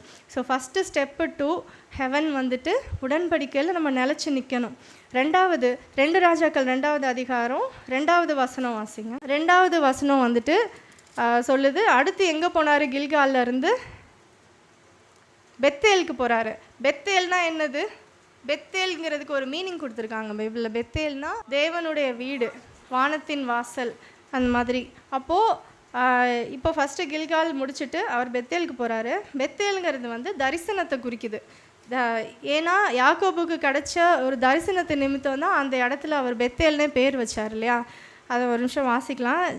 ஆதியாகமம் 28:12. இது வந்து யாக்கோபுக்கு கொடுக்கப்பட்ட ஒரு தரிசனம் இல்லையா? அந்த ஹெவன்லி லேடர்னு சொல்லிட்டு அவர் பூமியிலேருந்து பரலோகம் வரைக்கும் வானத்தோடு வைக்கப்பட்டிருங்க ஒரு ஏணியை பார்க்குறாரு அந்த இடத்துல. அப்போது அது முழிச்சதுக்கப்புறம் அவர் இது உண்மையாகவே கர்த்தர் வாசம் செய்கிற ஸ்தலமாக இருக்கிறதுன்னு சொல்லிட்டு அதுக்கு ஏல் பெத்தேல், இது வானத்தில் வாசல் சொல்லிட்டு அந்த இடத்துக்கு பேர் வைக்கிறாரு. அப்போது யோவான் 1:51 இந்த இடத்துல குறிக்கப்பட்டிருக்கிற மனுஷகுமாரன் இடத்துல இருந்து, அப்படின்னா மனுஷகுமாரன்னா யார்? இயேசு கிறிஸ்து தான். அப்போது அங்கே சொல்லப்பட்ட அந்த பழைய ஏற்பாட்டில் சொல்லப்பட்டிருக்க அந்த ஏணியும் இங்கே இருக்கிற இந்த ஏறுகிற இறங்குகிறதும் கொஞ்சம் சிங்க் பண்ணி பார்த்தோன்னா யார் அங்கே ஏணியாக இருக்கிறாங்க? இயேசு கிறிஸ்து தான் ஏணியாக இருக்கிறாங்க. ஸோ நம்ம பூமியிலேருந்து பரலோகத்துக்கு ஏறி போகிறதுக்கான ஒரு ஏணி யாருன்னா இயேசு கிறிஸ்து தான். அவரில் நிலச்சிருக்கும் போது தான் நம்மளால் பரலோகத்துக்கு போக முடியும். ஸோ அப்போது தரிசனத்தில் நிலச்சிருக்கணும். இது வந்து யாக்கோபுக்கு வந்த தரிசனம், நம்ம எல்லாருக்கும் சொல்லப்பட்ட ஒரு தரிசனம். இது வந்து பேசிக்கு நம்ம பரலோகத்துக்கு போகிறதுக்கான ஒரு தரிசனம் வந்து இயேசு கிறிஸ்துவை பிடிச்சிக்கிட்டு தான். ஏன்னா ஜீசஸே சொல்கிறாரு, நான் தான் வழி, என்னை அல்லாமல் ஒருவனும் பிதாவை தரிசிக்க முடியாது, பிதாவின் இடத்தில் வரான்னு சொல்லி போட்டிருக்கு. அப்போது அவர் மூலமாக தான் நம்ம பரலோகத்துக்கு போக முடியும். மோட்சம் திறந்திருக்குது, சொர்க்க வாசல் திறந்திருக்குது. எது திறந்திருந்தாலும் இயேசுவை அல்லாமல் நம்மளால் பரலோகத்தை ரீச் பண்ண முடியாதுங்கிறது இதுலேருந்து கிளியராக தெரியுது. இப்போது யாக்கோபு வந்துட்டு பின்னாடி இயேசு கிறிஸ்து தான் அவருக்கு பேர் மாற்றுறாரு. என்னன்னு பேர் மாற்றுறாரு? யாக்கோபை இஸ்ரவேல்னு பேர் மாற்றுறாரு. ஸோ இப்போ நம்ம ஆவிக்குரிய இஸ்ரவேலர்களாக இருக்கிறோம். புதிய ஏற்பாட்டில் நமக்கான ஏணி இயேசு கிறிஸ்து, அதில் ஏற வேண்டிய இஸ்ரவர்கள் யார்? நம்ம தான். அதை தான் வந்து அந்த தரிசனம் குறிக்குது. லைக் இப்போ நம்மளோட வாழ்க்கையிலையும் இப்போ ஃபஸ்ட்டு கில்காலில் உடன்படிக்கையில் கர்த்தரோட உடன்படிக்கை பண்ணிட்டோம் அப்படின்னா அடுத்ததான் நம்ம லைஃப்பில் ஒரு தரிசனம் வரணும். நம்ம லைஃப்பை குறித்த ஒரு தரிசனம், நம்ம என்ன பண்ணணும், அடுத்து எங்கே போகணும், எதை நோக்கி நம்ம போயிட்டுருக்குறோங்கிற ஒரு தரிசனம் நம்மளுக்கு இருக்கணும். லைக் இப்போது ஊழியம் பண்ணுறதுங்கிறது எல்லாருக்கும் மேலேயும் விழுந்த ஒரு கடமை. அது பண்ணி தான் ஆகணும். சுவிசேஷம் அறிவிக்கிறது அட்லீஸ்ட் நம்ம கடமையாக இருக்குது. எதுவுமே பண்ண முடியலன்னா அட்லீஸ்ட் நீ என்ன பண்ணு, உன் பணத்தை கொடுத்து சுவிசேஷம் அறிவிக்கிறதுக்கு அனுப்புன்னு சொல்கிறாங்க. அது மாதிரி ஏதோ ஒரு ஊழியத்தை நம்ம பண்ண தான் வேணும். கிறிஸ்தவர்களாக அழைக்கப்பட்ட நம்ம சும்மா நம்ம சர்ச்சுக்கு வந்துட்டு போயிட்டு இருக்கிறது நம்மளோட காலிங் கிடையவே கிடையாது. அப்படியே இருந்தால் நம்ம இந்த உடன்படிக்கையோடையே நம்மளை போக வேண்டிய வளர்ச்சி நின்றோம். நம்ம அடுத்து என்ன பண்ண முடியாது, பரலோகத்துக்கு போக முடியாது. உடன்படிக்கை பண்ணிட்டேன்ல, இயேசுவை விசுவாசிக்கிறேன்ல, அப்படி கிடையாது. நம்ம ஸ்டெப்ஸ் வளர்ந்து போகணும்.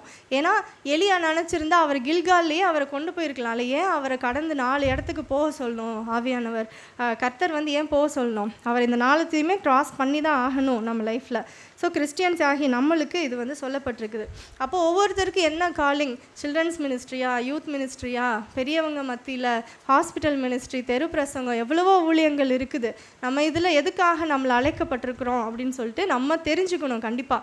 அப்போ கர்த்தரோடு நம்ம பற்றி கொண்டு இருக்கும் பொழுது அவர் நம்மளுக்கு சங்கீதத்தில் வர்ஷிப்பில் சொன்னது போல் அவர் நம்மளுக்கு வெளிப்படுத்துவார். வார்த்தையின் மூலமோ பரிசுத்த ஆவியானவரின் மூலமோ நம்மளுக்கு அவர் வெளிப்படுத்துவார். அப்போது அதை கண்டிப்பாக நம்ம தெரிஞ்சுக்கொள்ள அழைக்கப்படுறோம். இப்போது என்னோட காலிங் என்னன்னு தெரியாமல் எனக்கு இது பிடிச்சிருக்கு, எனக்கு இது கம்ஃபர்டபுளாக இருக்குதுன்னு சொல்லிட்டு நான் ஒன்று பண்ணிகிட்டே இருந்தேன் அப்படின்னா கடமைக்குன்னு பண்ணலாம். ஆனால் ஊழியங்கிறது நம்மளாக செய்யக்கூடிய ஒரு விஷயம் கிடையாது. நம்மளுக்கு பரிசுத்த ஆவியானவர் நம்மளை நிரப்பி நம்ம மூலமாக அவர் செய்கிற ஊழியம். ஸோ அப்போது நம்மளுக்கு இஷ்டத்துக்கு நம்ம பண்ண முடியாது. அது காலிங்கை கண்டிப்பாக தெரிஞ்சுக்கணும். ஃபார் எக்ஸாம்பிள் என்ஜினியரிங் படிக்கிறோம்ல, எவ்வளோ என்ஜினியர்ஸ் நிறைய பேர் இருக்காங்க. இங்கே எவ்வளோ டிவிஷன்ஸ் இருக்குல்ல, ஸ்பெஷலிட்டிஸ் நிறையா இருக்குது. சிவில் இன்ஜினியரிங் இருக்குது, இல்லை கெமிக்கல் இன்ஜினியரிங், எல்லாம் நிறையா இருக்குது. அப்போது மெக்கானிக்கல் இன்ஜினியரிங் படித்தவங்களால சிவிலில் போய் ஒர்க் பண்ண முடியாது. அப்போது நம்ம என்ன பண்ணணும்னா, நம்ம காலிங் என்ன, அதாவது நம்ம தாய் உருவாகிறதுக்கு முன்னாடியே நம்மளை பெயர் சொல்லி அழைச்சிட்டாருன்னு சொல்கிறாங்க. அப்போ அந்த அழைப்பு எதுக்காக அழைச்சிருக்கிறாருங்கிறத நம்ம உறுதியாக தெரிஞ்சுக்கணும். எப்படியாவது அதை தெரிஞ்சுக்கிட்டு தான் ஆகணும். நம்மளால் முடியலைனாலும் நம்மளை நடத்துகிற ஆவிக்குரிய பிதாக்கள், தகப்பன், யாரைக்கிட்டையாச்சும் ப்ரேயர் பண்ணி ப்ராஃபட்ஸ் மூலமாகவோ கர்த்தர் நம்ம கூட பேசி உணர்த்த நம்மளுக்கு வல்லமையுள்ளவராக இருக்கிறாரு. அந்த தரிசனத்தை கரெக்டாக தெரிஞ்சுக்கிட்டு அதை கர்த்தரோட ஊழியத்தை செஞ்சே ஆகணுன்ற ஒரு அழைப்பு இந்த நாளில் கர்த்தர் கொடுக்குறாங்க எல்லாருக்கும். நம்ம இப்போது உடன்படிக்கைக்கு வந்துட்டோம். ஆன் த வே டு பரலோகம். இந்த 2 கேப்பையும் நம்மளுக்கு சொல்லி கொடுத்து லீட் பண்ணுற ஒரு இடம் தான் சர்ச். நம்ம நினைக்கிறோம் இப்போ சர்ச்சுங்கிறது நிறைய பிளெஸ்ஸிங் சென்டர், ஹீலிங் சென்டரு, எனக்கு டெலிவரன்ஸ் சென்டர், எனக்கு இது வேணும் அது வேணும், இதுக்காக நான் சர்ச்சுக்கு போகிறேன். சர்ச்சுக்கு போயிட்டு வேணுங்கிறது கிடச்சதுக்கப்புறம் போகாமல் நின்று போகிற ஆளுங்களும் இருக்கிறாங்க நிறைய பேர். அப்படி கிடையாது. இது என்னென்னா எலியாவுமே அப்படி தான். அவர் ஃபஸ்ட்டு எதை ப்ரையாரிட்டைஸ் பண்ணாருன்னா தேவனுடைய ராஜ்யத்தை. பாட்டில் பாடினோம்ல, நான் ஒருவன் மாத்திரம் மீந்திருக்க பாகாலின் படையவே எதிர்த்து நிற்பேன்னு சொல்லிட்டு. அந்த தைரியம் அவருக்கு எப்படி வந்துச்சு? ஏன்னா அவர் முதன்மைப்படுத்தி வச்சிருக்கிறது தேவனுடைய ராஜ்யத்தை. முதலாவது நீதியையும் தேவனுடைய ராஜ்யத்தையும் தேடுங்கள், மற்றதெல்லாம் நம்மளுக்கு கூட கொடுக்குற விஷயங்கள் தான் இந்த உலக பிரகாரமான ஆசீர்வாதங்கள்லாம். நம்மளுக்கு தேவனுடைய ராஜ்யத்தை நம்ம கட்டணும் அப்படிங்கிறத சொல்லி கொடுக்குற இடம் தான் இந்த சர்ச்சு. ஸோ இந்த சர்ச்சில் நிறைய ஆக்டிவிட்டீஸ் இருந்தாலும் நோக்கங்கிறது ஒரே ஒரு நோக்கம்தான், தேவ ராஜ்யத்தை இந்த உலகத்தில் கட்டுறதுன்னா எப்படி, தேவ ராஜ்யத்தை எப்படிலாம் கட்டலாம்? ஒரு 2-3 பாயிண்ட்ஸ் சொல்லுங்கள். தேவனுடைய ராஜ்யத்தை கட்டுறதுனா எப்படி? சுவிசேஷத்தை அறிவிக்கிறது, அறிவித்து அவங்கள ஃபாலோ பண்ணி சீஷர் ஆக்குறது. ஓகே, அப்புறம் ஆத்துமாக்களுக்காக ஜெபிக்கிறது. ஜெப ஊழியம் ரொம்ப முக்கியமானது. பெண்களுக்குன்னு ஒதுக்கப்பட்ட ஒரு டிபார்ட்மெண்ட் ஆயிடுச்சு ஜெப ஊழியங்கிறது. அப்படிலாம் இல்லைங்க, எல்லாருமே ஜெபிக்கணும். வீட்டில் எங்கேயும் போக முடியாத பெண்கள் உட்காந்து நிறைய ஊழியங்களுக்கு ப்ரேயர் பண்ணி சப்போர்ட் பண்ணுறாங்க, அதுவும் ஒரு ஊழியம். இப்படியாக நம்மளால் என்னெல்லாம் பண்ண முடியுமோ கர்த்தருடைய சுவிசேஷம் கடைசி மனுஷன் வரைக்கும் அறிவிக்கப்படணும்னு சொல்கிறது பைபிள் சொல்லுது. அப்போ அந்த கடைசி மனுஷன் வரைக்கும் சுவிசேஷம் எப்படி போகும்? நம்ம மூலமாக தான் போகும். அதுக்காக நம்ம என்னெல்லாம் பண்ண முடியுமோ எல்லாம் பண்ணுறது தான் தேவனுடைய ராஜ்யத்தை கட்டுறது அப்படிங்கிறது. அப்போது தேவனுடைய ராஜ்யத்தை கட்டுறோன்னா அதுக்கு ஆப்போசிட்டாக இருக்கிற சாத்தானின் ராஜ்யத்தை நம்ம உடைக்கணும். அப்போ அடுத்த ஸ்டெப்பு பெத்தேல்லேருந்து எங்கே போகிறாரு? 2 ராஜாக்கள் 2வது அதிகாரம் 4வது வசனம். இப்போ அடுத்து பெத்தேல்லேருந்து எங்கே போகிறாரு? எரிகோவுக்கு போகிறாரு. எரிகோன்னு சொன்ன உடனே நம்மளுக்கு என்ன ஞாபகம் வருது? எரிகோனா ஒரு எரிகோ கோட்டை. அது எதுக்கு அடையாளமாக இருக்குது? நல்ல விஷயமா கெட்ட விஷயமா? அது சாபத்தை குறிக்குது. எரிகோங்கிறது வந்து ஒரு தடை. ஏன்னா இஸ்ரவேலர்கள் கானானை நோக்கி போகும்போது அது ஒரு தடையாக இருந்துச்சுல்ல. அதை சுற்றி 7 முறை துதிச்சு அதை சுற்றி வரும்போது கர்த்தர் துதியினால் அதை உடைச்சி போட்டார்ல. ஸோ தடையாக இருக்கிற ஒரு விஷயந்தான் வந்து எரிகோன்னு நம்ம பைபிளில் பார்க்குறோம். அப்போது இது வந்துட்டு சாதாரண தடை இல்லை, ஆவிக்குரிய தடை, ஆவிக்குரிய போராட்டம். இப்போது பெத்தேலுக்கு நம்ம வந்துட்டோம், தரிசனம் நம்மளுக்கு கிடச்சிருச்சு, நம்ம லைஃப்பில் இதான் பண்ணணும்னு புரிஞ்சிருச்சுன்னா அடுத்த ஸ்டெப்பு என்னென்னா எரிகோவாக தான் இருக்கும். ஏன்னா சிஸ்டர் வர்ஷிப்பில் சொன்னாங்க, ஒரு லைஃப் நல்லா போயிட்டுருக்குதுன்னு நினைக்கும்போது கண்டிப்பாக ஒரு பிரச்சனையோ ஒரு தடையோ வந்துடும். அப்போது நம்ம தரிசனம் கிடச்சிருச்சு, சரி நம்ம அதில் போகலான்னு யோசிக்கும்போது அடுத்ததாக வரக்கூடிய காரியம்தான் இந்த எரிகோ. இது வந்து ஆவிக்குரிய போராட்டத்தை குறிக்குது. ஆவிக்குரிய போராட்டம் எபேசியர் 6:12 போராட்டம் உண்டுங்க சொல்லிட்டாங்க. நம்மளுக்கு ரொம்ப அப்படியே கம்ஃபர்டபுளான லைஃப் அப்படிலாம் கிடையாது. கிறிஸ்டியானிட்டி லைஃப்னாலே போராடுறது தான் வாழ்க்கையே. போராடி அதை ஜெயிக்கும்போது ஒரு த்ரில் இருக்கும்ல நம்மளுக்கு, அதை பிடிச்சிட்டு அப்படியே ஓட வேண்டியது தான். இப்போது ஒரு பிரதர் வந்து இங்கே இருந்த பிரதர் தான் முன்னாடி ஒருத்தர் சொல்லி நான் கேட்டிருக்கேன், நீங்கள் ஏன் இந்த ப்ரேயருக்கெலாம் வரமாட்டீங்க அந்த ப்ரேயருக்கெலாம் வரமாட்டீங்கன்னு கேட்டால் அவர் சொன்னார், நான் காலையில் 5 நிமிஷம் ஜெபிப்பேன், எனக்கு அந்த ஜெபத்திலேயே கர்த்தர் என்னை வந்து நல்லா வச்சுருக்கிறாரு. என் பேட்சில் என் கூட படித்த எல்லா பசங்களை விட நான் தான் அதிகமாக சேல்ரி வாங்குகிறேன், கம்ஃபர்டபுளாக இருக்கிறேன் அப்படின்ட்டு. அப்போது நம்ம கம்ஃபர்டபுளாக இருக்கிறோன்னாலே அங்கே ஏதோ பிரச்சனை இருக்குங்கிறத நம்ம புரிஞ்சுக்கணும். நம்ம லைஃப்பில் எந்த பிரச்சனையுமே இல்லை, கம்ஃபர்டபுளாக இருக்கிறோம், இப்படியே ஓடுனா நல்லாயிருக்கும், இந்த இடம் நல்லா இருக்குது, இங்கேயே செட்டில் ஆகிடலாம் அப்படிலாம் ஆண்டவர் ஒரு நாளும் விடவே மாட்டார். எலியாவை அடித்து அடுத்தடுத்த இடத்துக்கு துரத்துன ஆண்டவர் நம்மளை எப்படி உட்கார வைப்பார்ல. நம்ம கண்டிப்பாக அடுத்த ஸ்டெப்புக்கு போய் தான் ஆகணும். கம்ஃபர்டபுளாக இருக்கிற யாருக்கோ இதை பேசுகிறாருன்னு நினைக்கிறேன். கம்ஃபர்டபுளாக நம்ம லைஃப் இருக்குதுன்னாலே நம்ம உஷாராகணும். ஜபம் பத்தாமல் இருக்கலாம், இல்லாட்டி நம்ம செய்கிற கிரியை கர்த்தருக்காக பத்தாமல் இருக்கலாம். அதெல்லாம் செய்ய ஆரம்பிக்கும்போது நம்மளுக்கு ஸ்பிரிச்சுவல் போராட்டங்கள் வரதான் செய்யும். வர்றது குறித்து நம்ம சந்தோஷப்படணும். பவுல் சொல்கிற மாதிரி என்னது, துக்கப்பட்டது எனக்கு நலன் என்று எனக்கு நல்லதுன்னு நான் சொல்கிறேன் அப்படின்ட்டு பவுல் சொல்கிற மாதிரி பிரச்சனை வந்துச்சுன்னா ஹாப்பியாக அதை எடுத்து பிசாசோட போராடி நம்ம ஜெயிச்சு கர்த்தருக்கு மகிமை உண்டாக்குறதுக்காக அழைக்கப்பட்டிருக்கிறோம் நம்ம. ஸோ டெய்லி ப்ரேயர் ஆகட்டும், டெய்லி துதிக்கிறதாகட்டும், கர்த்தரோட காரியங்களை செய்கிறதாகட்டும், வேலை ஸ்தலங்கள்லேயே செய்யலாம். இறங்கி ரோட்டுக்கு போய் தெரு பிரசங்கம் தான் பண்ணணும்னு இல்லை. வேலை ஸ்தலங்கள்லேயே நம்ம எவ்வளோ பேர் இருக்கிறாங்க ஆண்டவரை பற்றி தெரியாமல், அவங்களுக்குள்ளேயே நம்ம ஊழியம் செஞ்சாலே நம்ம தேவராஜ்யத்தை கண்டிப்பாக கட்ட முடியும். அப்போது டெய்லி ப்ரேயர் பண்ணுறதன் மூலமாக இப்போது ஒன்றும் இல்லை, நாங்கள் போன வருஷத்தில் இங்கே யங் அடல்ட் ஸ்டார்ட் பண்ணும்போது அப்போ யூத் ஃபெலோஷிப்பாக ஸ்டார்ட் பண்ணியிருந்தோம். ஒரு முறை தான் ப்ரேயர் வாக் போகலான்னு பிளான் பண்ணோம். போயிட்டு ஒரு முறை தான் போனோம்னு நினைக்கிறேன், ஒன்றும் இல்லை, இந்த பில்டிங்கை சுற்றி ஒரு முறை தான் ப்ரேயர் வாக்கு போனோம். அதுக்கப்புறம் வீட்டில் பார்த்திங்கன்னா போன எல்லாருக்கும் சண்டை பிரச்சனை எல்லாம் அப்படி தான். அப்போவே எங்களுக்கு தெரிஞ்சிருச்சு, சரி நம்ம ப்ரேயர் வாக் போகிறதுல ஒரு பவர் இருக்குது, அவனுக்கு ஒரு பிரச்சனையை நம்ம க்ரியேட் பண்ணுறோம் அப்படின்ட்டு. ஸோ அவனோட சாத்தனோட கிங்டமில் நம்ம ஒரு அசைவை உண்டு பண்ணாமல் தேவராஜ்யத்தை கட்டவே முடியாது நம்மளால். ஸோ அவனுக்கு எதிர்த்து நம்ம நிற்கணும். பிசாசுக்கு எதிர்த்து நிற்கும்போது தான் அவன் நம்மளை விட்டு ஓடி போக முடியும். அவனை துரத்துறதுக்கு ஒரே வழி என்னென்னா டெய்லி ப்ரேயர்.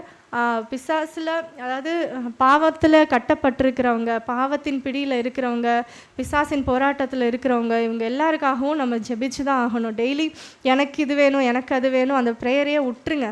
நீங்கள் அது கேட்கணுன்னே தேவையே இல்லை. நம்ம ஜெபிக்கிறதுக்கு முன்னமே நம்மளுக்கு இன்னது வேண்டியது என்றதை கர்த்தருக்கு தெரியும். அப்போது நம்மளை ஜெபிக்கிறதுக்கு அழைக்கப்பட்டிருக்கு எதுக்காகனா, யாரெல்லாம் ஜெபிக்க முடியாமல் இருக்கிறாங்களோ அவங்களுக்கு தான் நம்ம ஜெபிக்கணும். அப்போது போராட்டத்தில் இருக்கிற எல்லாருக்காகவும் நம்ம டெய்லி ஜெபிக்கலாம். அதனால் வர போராட்டத்தை ஃபேஸ் பண்ணி ஜெயம் கொள்ளலாம். இது பண்ணும்போது நம்மளால் மாம்சத்தினால இது பண்ண முடியுமா? ஸ்பிரிச்சுவல் வார்ஃபேருங்கிறதே வந்துட்டு மாம்சத்தினால் நம்மளை பண்ண முடியாது. அதுக்கு இப்போ இந்த நம்மளுக்கு பவர்ஸ் கொடுத்துருக்குறாங்க ஆண்டவர். அந்த பவர்ஸ் இருக்கும்போது தான் நம்மளால் பிசாசு கிட்ட போராடி ஒரு ஆத்மாவை பிடுங்க முடியும். இப்போ நான் சொன்ன மாதிரி என்னோடய பேக்ரவுண்ட்லாம் வந்துட்டு பயங்கர விக்கிரக ஆராதனை உள்ள குடும்பம் தான். ஆனால் அதிலிருந்து கர்த்தர் பிடுங்கி எடுத்து கொண்டு வந்திருக்காங்கன்னா ஒரு சில பேரினுடைய ஜெபம் தான். அப்படியாக கட்டப்பட்டிருக்கிற எல்லாருக்காகவும் நம்ம ஜெபிக்கணும். அது நம்மளுக்கு தலையாய கடமையாக இருக்குது. அது அந்த பவர்ஸ் என்ன அப்படின்னா எபேசியர் 6:13-17 வரைக்கும்.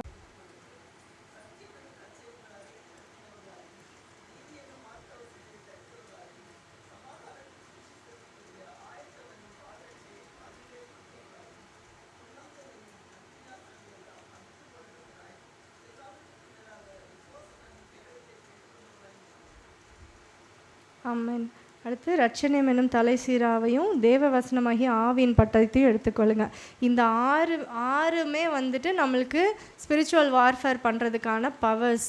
எப்படி நம்ம இந்த கார்ட்டூன்லாம் பார்க்கும்போது அவெஞ்சர்ஸ், சூப்பர் ஹீரோஸ் கேட்டால் எங்கள் சண்டே கிளாஸ் பசங்க நல்லா வரிசையாக சொல்லுவாங்க. சூப்பர் ஹீரோஸ் பேர்லாம் தெரியும், நம்மளுக்கே தெரியாத நிறைய பேருக்கு இருக்குது. அப்போது அந்த சூப்பர் ஹீரோஸ்னு ஏன் அவங்க அழைக்கப்படுறாங்க? அவங்களுக்கு சூப்பர் பவர்ஸ், எக்ஸ்ட்ரா பவர்ஸ் இருக்குது. நார்மல் ஹியூமன் பீயிங்ஸை விட எக்ஸ்ட்ரா பவர்ஸ் அவங்களுக்கு இருக்கும். அது மாதிரி தான் நம்ம வந்து நார்மல் இந்த உலகத்தின் வாசிகள் கிடையாது. உலகத்தில் வாழ்கிறதுனால நம்ம உலகவாசிகள் கிடையாது. நம்மளும் வந்துட்டு சூப்பர் ஹீரோஸ் தான். இந்த உலகத்தை காப்பாற்றுறதுக்கான சூப்பர் ஹீரோஸ் நம்ம. அப்போ நம்மளுக்கு வந்துட்டு சும்மா போயெல்லாம் வந்து பிசாசோட கையிலேருந்து ஒன்று பிடுங்கிட்டு வந்தால் அவன் சும்மா இருப்பானா? அப்போ நம்ம கையில் பவர் இருக்கணும். நம்மக்கிட்ட இந்த பவர்ஸ் எல்லாமே சத்தியம், நீதி, சமாதானம், சுவிசேஷம் சொல்லணும். அதுக்கப்புறம் வந்துட்டு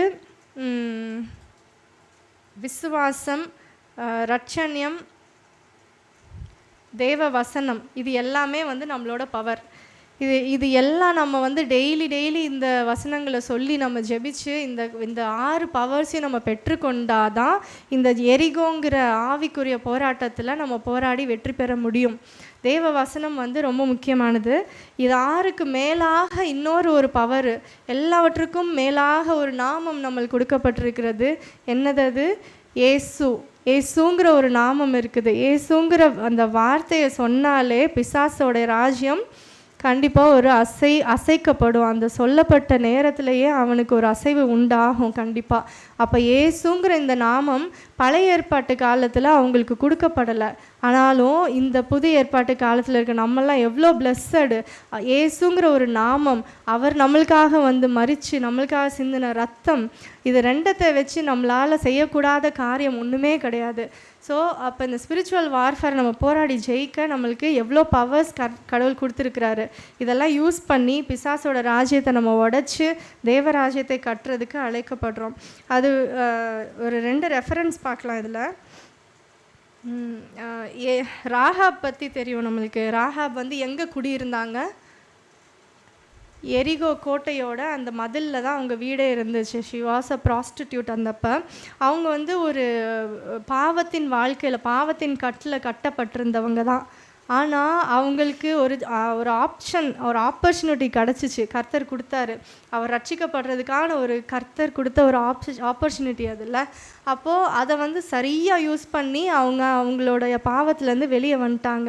அந்த ஆப்ஷன் என்னதுன்னா, கர்த்தருடைய நாமத்தை அங்கே அவங்க அறிக்கை பண்ணி, கர்த்தர் வந்து இஸ்ரவேலர்கள் மூலமாக செஞ்சதை கேட்டு எங்கள் ஊரே வந்து மனசு கரைஞ்சு போய் சோர்ந்து போய் இருக்காங்க அப்படின்னு சொல்லி அவங்க இஸ்ரவேலர்களுடைய தேவனை குறித்து அறிக்கை பண்ணி, நாவினால் அறிக்கை பண்ணி அவர் கர்த்தரை பிடிச்சிக்கிட்டதுனால ராகாபும் அவங்க குடும்பமும் வந்து ரட்சிக்கப்பட்டாங்க அந்த நாளில். அதுபோல் இன்னொருத்தர் சகேயு, லூக்கா 19:1 அதிகாரம் 1 வசனம். அது ஃபஸ்ட்டில் ஜீசஸ் எங்கே பிரவேசிக்கிறாங்களாமா? எரிகோவில் பிரவேசித்து. அப்போ எரிகோவில் இருந்த மனுஷன்தான் சகேயு. அவரோட வீட்டுக்கும் ரட்சிப்பு உண்டாச்சு. யாருனால? ஏசு கிறிஸ்துவினால தான். ஏசுங்கிற நாமம் தான் அந்த இடத்துல. ஏசு போய் அந்த குடும்பத்தையும் ரட்சித்து, அவருமே வந்து பாவத்தின் பிடியில் இருந்த மனுஷன் தான். அவரே அறிக்கை பண்ணுறாரு, எத்தனையோ இல்லாதவங்க கிட்ட நான் வாங்கி பாவம் பண்ணிட்டேன், அவங்களுக்கெல்லாம் நாளத்தனையே நான் திருப்பி கொடுக்குறேன்னு அறிக்கை பண்ணி தன்னோட பாவத்தை விட்டு மனம் திரும்புறதுக்கு இயேசுவின் நாமம் அங்கே வந்து யூஸ் பண்ணாங்க. ஸோ இயேசுங்கிற நாமத்தை கொண்டு ரட்சிப்பு உண்டு. அந்த இயேசுங்கிற நாமத்தினால தான் நம்மளுக்கு பிளெஸ்ஸிங் உண்டு. இயேசுங்கிற நாமத்தில் தான் நம்மளுக்கு டெலிவரன்ஸ் உண்டு. எல்லாமே நம்ம இயேசுன்ற நாமத்தின் மூலமாக நம்ம கூடாததுன்னு ஒன்றுமே கிடையாது. நம்ம பழைய ஏற்பாட்டு இப்போது எபிரேயர் 11:39-40. அப்போ இவர்கள் எல்லாம் யாரை சொல்கிறாங்கன்னா பழைய ஏற்பாட்டு பரிசுத்தவான்கள். பழைய ஏற்பாட்டு பரிசுத்தவான்களுக்கு கொடுக்கப்பட்டிருந்த கட்டளைகள் என்னது? நியாயப்பிரமாணம். நியாயப்பிரமாணம்னால ஒரு பூரணப்பட முடியாத ஒரு சிச்சுவேஷன். ஏன்னா நியாயப்பிரமாணம்ங்கிறது அவ்வளோ கடினமான காரியமாக இருந்தனால எல்லாராலையும் அதை ஃபாலோ பண்ண முடியலைன்றனால தான் ஜீசஸ் மறித்து நம்மளுக்காக 2வது உடன்படிக்கை கொடுத்தாங்க. அந்த நியாயப்பிரமாணத்தையுமே ஃபாலோ பண்ணி பரிசுத்தமாக வாழ்ந்து பரிசுத்தராக்கப்பட்ட பழைய ஏற்பாட்டு பரிசுத்தவான்கள் இப்போது எங்கே இருக்காங்களாமா? அவங்க இன்னும் வாக்குத்தத்தம் பண்ணப்பட்டதை அடையாமற் போனார்கள். என்ன வாக்குத்தத்தம் பண்ணப்பட்டதுன்னா பரலோகம், கானான் தான் அவங்களுக்கு வாக்குத்தத்தம் பண்ணப்பட்டது. ஏன் அதை அடைய முடியாமல் போச்சு அப்படின்னா, நம்மளுக்காக அவர்கள் நம்மை அல்லாமல் பூரணர் ஆகாதபடிக்கு விசேஷித்த நன்மையானதொன்றை தேவன் நமக்கென்று முன்னதாக நியமித்திருந்தார். அவர் விசேஷித்தமானதுன்னா என்னது? இயேசு கிறிஸ்துவனுடைய நாமமும் அவருடைய இரத்தத்தையும் கொண்டு நம்ம புதிய ஏற்பாட்டு கிறிஸ்தவர்கள்னும் போது நம்ம மேக்சிமம் புறஜாதிகள் தான் இல்லையா? இஸ்ரவேலர்கள் கிடையாது, நம்ம யூதர்கள் கிடையாது, புறஜாதிகள் தான். புறஜாதிகளும் பரிபூரணப்பட்டு ஒன்றா சேர்ந்து தான் அவர் பரலோகத்துக்கு கொண்டு போகணுன்ட்டு தான் அந்த பழைய ஏற்பாட்டு பரிசுத்தவான்களையும் டிரான்சிட்லேயே உட்கார வச்சுருக்கிறார். இன்னுமே அவங்க ரீச் ஆகலை. டிரான்சிட்டில் மேபி லவுஞ்ச் கொடுத்து உட்கார வச்சுருப்பாரா இருக்கும். ஏன்னா அவங்க பரிசுத்தமாக வாழ்ந்து நற்சாட்சி பெற்றவர்கள். ஏர்போர்ட்டில் அடுத்த ஃப்ளைட்டு எடுக்க முடியாமல் உட்காந்துருக்காங்க. இன்னும் அவங்க எதுக்காகனா நம்மெல்லாம் போய் அவங்களோட சேர்ந்து பரிபூர்ணப்பட்டால் தான் பரலோகத்துக்கு போக முடியும். அதுக்காக ஒரு விசேஷமான ஒன்றை நம்மளுக்காக கர்த்தர் கொடுத்துருக்கிறாரு.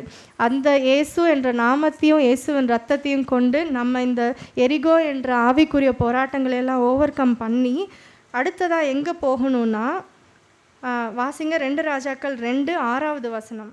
அப்போ அடுத்து எரிகோ நம்ம கிராஸ் பண்ணிட்டோம், ஆவிக்குரிய போராட்டத்தை கிராஸ் பண்ணிட்டோன்னா கடைசியாக ஒரு தடை இருக்குது. என்னதுன்னா யோர்தான். அப்போது இஸ்ரவேலர்களும் யோர்தானை கிராஸ் பண்ணி தானே வந்தாங்க. யோர்தானுமே அவங்களுக்கு ஒரு தடையாக தான் இருந்துச்சு. அப்போ அந்த யோர்தானை பிளந்து அவங்க வெளியே வந்தாங்க. இது நம்ம யோசுவாவில் பார்க்கலாம். அவங்க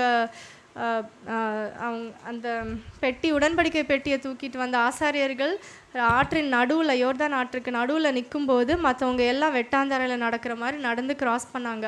அந்த இடத்துல தான் 12 கற்களை எடுத்து உன்னோட ஃப்யூச்சர் ஜென்ரேஷனுக்காக நீ அதை சொல்கிறதுக்கு வைக்கணும்னு சொல்லி கர்த்தர் கொடுத்த கட்டளை நம்மளுக்கு தெரியும். அப்போது அந்த யோர்தானை கடந்தும் அவங்க போனால் தான் கானானுக்கு போக முடியும். அப்போ இந்த யோர்தான்கிறது என்னதுன்னா ஃபிசிக்கல் வார்ஃபேர், மாம்சத்துக்குரிய போராட்டம். அடுத்து ஏன் நம்மளுக்கு யோசிச்சு பார்த்தா ஃபிசிக்கல் ஓகே, ஸ்பிரிச்சுவல் தான் கொஞ்சம் கஷ்டம்னு தானே நம்மளுக்கு தோணுது. ஆனால் ஸ்பிரிச்சுவலை கிராஸ் பண்ணால் தான் அடுத்து ஃபிசிக்கலே வருது. ஏன்னா அதை விட இது ரொம்ப டேஞ்சரஸ் நம்மளுக்கு. கர்த்தர் இயேசுவே இங்கே வாழ்ந்தப்போ என்ன சொன்னாங்க? ஆவி உற்சாகம் உள்ளது தான், மாம்சமோ பலவீனமானது. அப்போ அந்த பலவீனத்தை நம்ம மேற்கொள்கிறதுக்கு கொஞ்சம் கஷ்டம் தான், ஈஸின்னு சொல்ல முடியாது, கொஞ்சம் கஷ்டம். ஏன்னா இது உலகத்தின் அதிபதியாக இப்போ யார் இருக்கிறா? பிசாசானவன். உலகத்தை அவன் கையில் தூக்கி கொடுத்துட்டோம். நம்மக்கிட்ட கொடுத்த அதிகாரத்தை பிசாசு கையில் கொடுத்துட்டோம். இப்போ அவன் நினச்சா நம்மளை என்ன வேணால் டெம்டேஷன் கொடுத்து நம்மளை பாவம் செய்ய வைக்க முடியுது.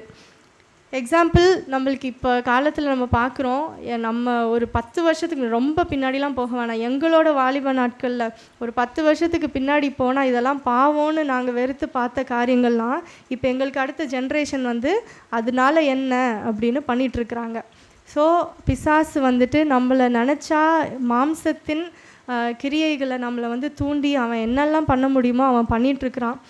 பட் நம்ம ஆவிக்குரிய கிறிஸ்தவர்கள் நம்ம அமைதியாக உட்கார்ந்து இருக்க அவனோட ராஜ்யம் கட்டப்படும், தேவராஜ்யம் இடிக்கப்படும். ஸோ இதை நம்ம உணர்ந்து மாம்சத்தின் கிரியைகளுக்கு நம்ம எதிர்த்து நின்று தான் ஆகணும். ரோமர் 8வது அதிகாரம் 36வது வசனம். இந்த கேட்டகரியில் வர எல்லாமே மாம்சத்தின் போராட்டங்கள், உபத்திரவம். நம்ம சொல்கிறோம்ல, லைஃப்பில் எனக்கு எவ்வளோ பிரச்சனை, அது பிரச்சனை, இது பிரச்சனை, வியாகுலம், மனசில் சமாதானம் இல்லைன்னா நம்மளால் வாழ்ந்திருக்க முடியாது நிம்மதியாக. துன்பம், பசி, நிர்வாணம், பஞ்சம், நாசமோசம், பட்டயம், நம்மளுக்கு எதிராக எழும்புகிற பட்டயங்கள், இது எல்லாமே வந்துட்டு நம்மளுக்கு மாம்சத்தின் கிரியைகளாக இருக்குது.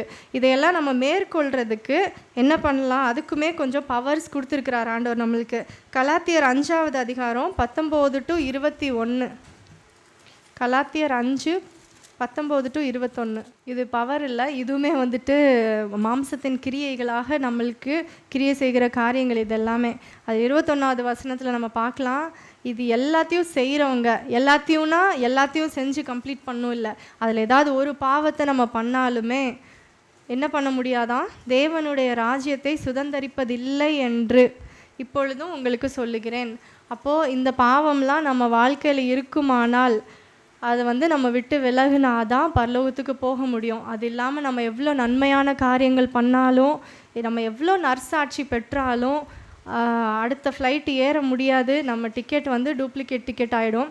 அப்போது நம்ம வாழ்க்கையில் இந்த மாம்சத்தின் கிரியைகளை எதிர்க்கிறதுக்கு நம்மளால் முடியாது. ஏன்னா மாம்சம் பலவீனமானது.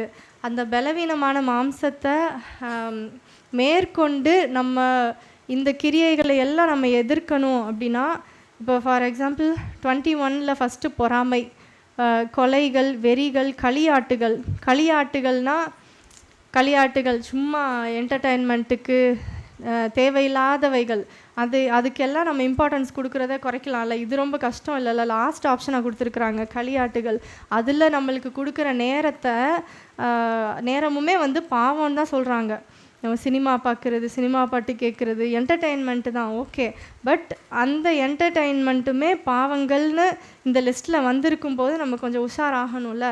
அப்போ அந்த களியாட்டுகளை செய்யாமல் நம்மளால் இருக்க முடியல, அந்த இடத்துல நமக்கு டெம்டேஷன் இருக்குதுன்னா என்ன பண்ணணும், எல்லாத்துக்கும் மேலான பெரிய பவர் நம்மளுக்கு கொடுத்துருக்குறாங்க. இயேசுவின் நாமத்தினால ஆவியானவரை பெற்றுக்கொண்டு நம்ம அதை மேற்கொண்டு தான் ஆகணும்.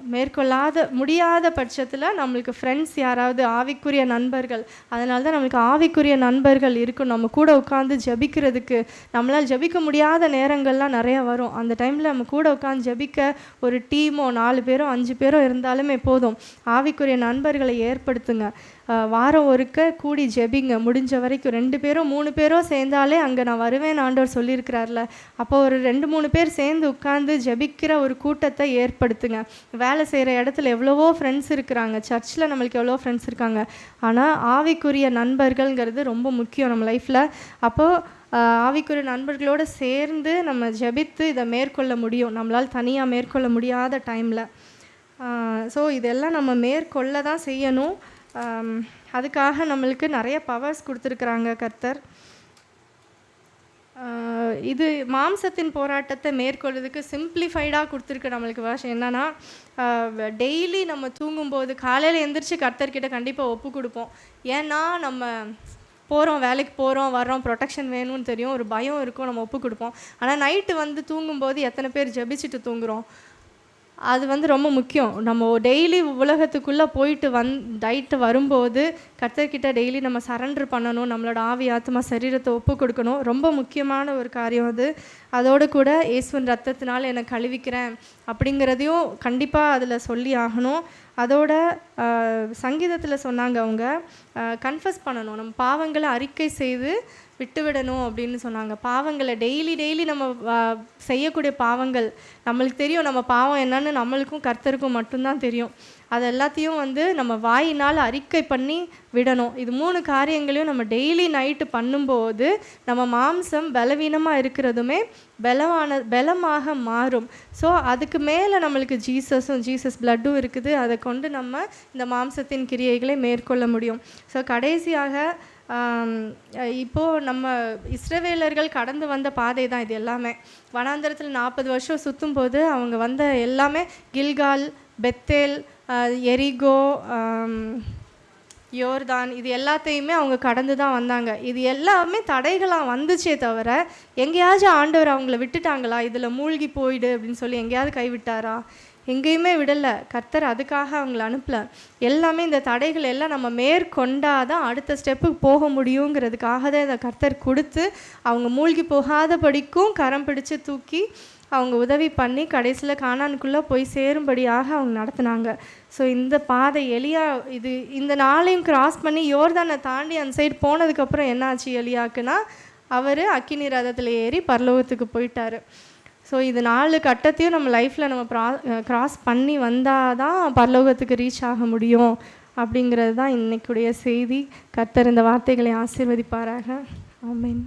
தேவ வார்த்தையை கொடுத்த சகோதரிக்கும் ஆண்டவராக இயேசு கிறிஸ்துவின் நாமத்தினாலே வாழ்த்துக்களை தெரிவித்துக் கொள்கிறேன். இந்த மாதம் முழுவதும் சகோதரிகளுக்காக கொடுக்கப்பட்ட மாதமாய் அவர்களுக்கு கொடுக்கப்பட்ட எல்லா வெள்ளிக்கிழமையும் எல்லா காரியத்திலும் அவர்கள்தான் அதை நடத்தினார்கள். ஆண்டவர் அப்படியாய் ஒவ்வொருவரை கொண்டும் பேசுகிற தேவனாயிருக்கிறார். எதிர்பார்ப்பதற்கும் மேலாக தேவன் அவர்களை கொண்டு ஆலயத்திலே நமக்கு பிரயோஜனப்படத்தக்கதாய் உள்ள வார்த்தைகளை தேவன் தந்திருக்கிறாங்க. கர்த்தர் மேலான காரியங்களை செய்கிறவர். நம்ம நினைக்க முடியாததற்கும் மேலாக தேவனுடைய சித்தம் இருக்கும். நம்ம நினைப்போம் இது என்னால் முடியுமா, இல்லை என்னால் நடக்குமா அப்படின்ட்டு. அப்படி தான் அந்த வார்த்தைகளை நீங்கள் சொல்லணும் அப்படின்னு சொல்லும் பொழுது அப்படியே ஒரு பயத்தோடு சொல்லுவாங்க. ஆனாலும் ஏற்றுக்கொள்வார்கள். அதை ஏற்றுக்கொண்ட சகோதரிகளுக்கு வாழ்த்துக்களை தெரிவித்துக் கொள்கிறேன். கடந்த நாட்களிலெல்லாம் அந்த வொர்ஷிப், சங்கீதம், வார்த்தைகளெல்லாம் தெளிவாயும் நல்ல நமக்கு பிரயோஜனப்படத்தக்கதாகவும் இருந்துச்சு. கர்த்தர் அப்படியாய் வழி நடத்துவார். அல்லேலூயா, அல்லேலூயா, அல்லேலூயா. ஸ்தோத்திரிக்கிறோம் ஆண்டவரே. துதிகளின் மத்தியில் வாசமாக இருக்கிற எங்கள் அன்பின் தகப்பனே, நன்றியோடு ஸ்தோத்திரிக்கிறோம் ஆண்டவரே. இந்த 7 மாதங்கள், இந்த கடைசி நாட்களில் 7வது மாதத்தின் கடைசி நாட்களிலே உம்மை நோக்கி அப்பா பிதாவே என்று நன்றி செலுத்த கொடுத்த மேலான கிருபைகளுக்காக உமக்கு நன்றி செலுத்துகிறோம் ஆண்டவரே. சுற்றிலும் போர்மேகம் சூழ்ந்திருக்கிற நிலைமையிலே ஒன்றுக்கும் உதவாதவர்களாக எங்களை நீர் பாதுகாத்து வந்து கொண்டிருக்கிற உமது மேலான தயவுகளுக்காக உமக்கு நன்றி செலுத்துகிறோம் ராஜா. எங்கள் ஒவ்வொருவருக்கும் நீர் பாராட்டின கிருபை பெரியது ஆண்டவரே. எங்கள் வாழ்க்கையில் எங்கள் சூழ்நிலைகள், நாங்கள் கடந்து வந்த பாதைகளை நாங்கள் நினைத்திருந்தால் ஆண்டவரே, எவ்வளவு அதிசயமான காரியங்களை நீர் எங்கள் வாழ்க்கையிலே செய்து கொண்டு இருக்கிறீர். அதற்காக உமக்கு நன்றி செலுத்துகிறோம்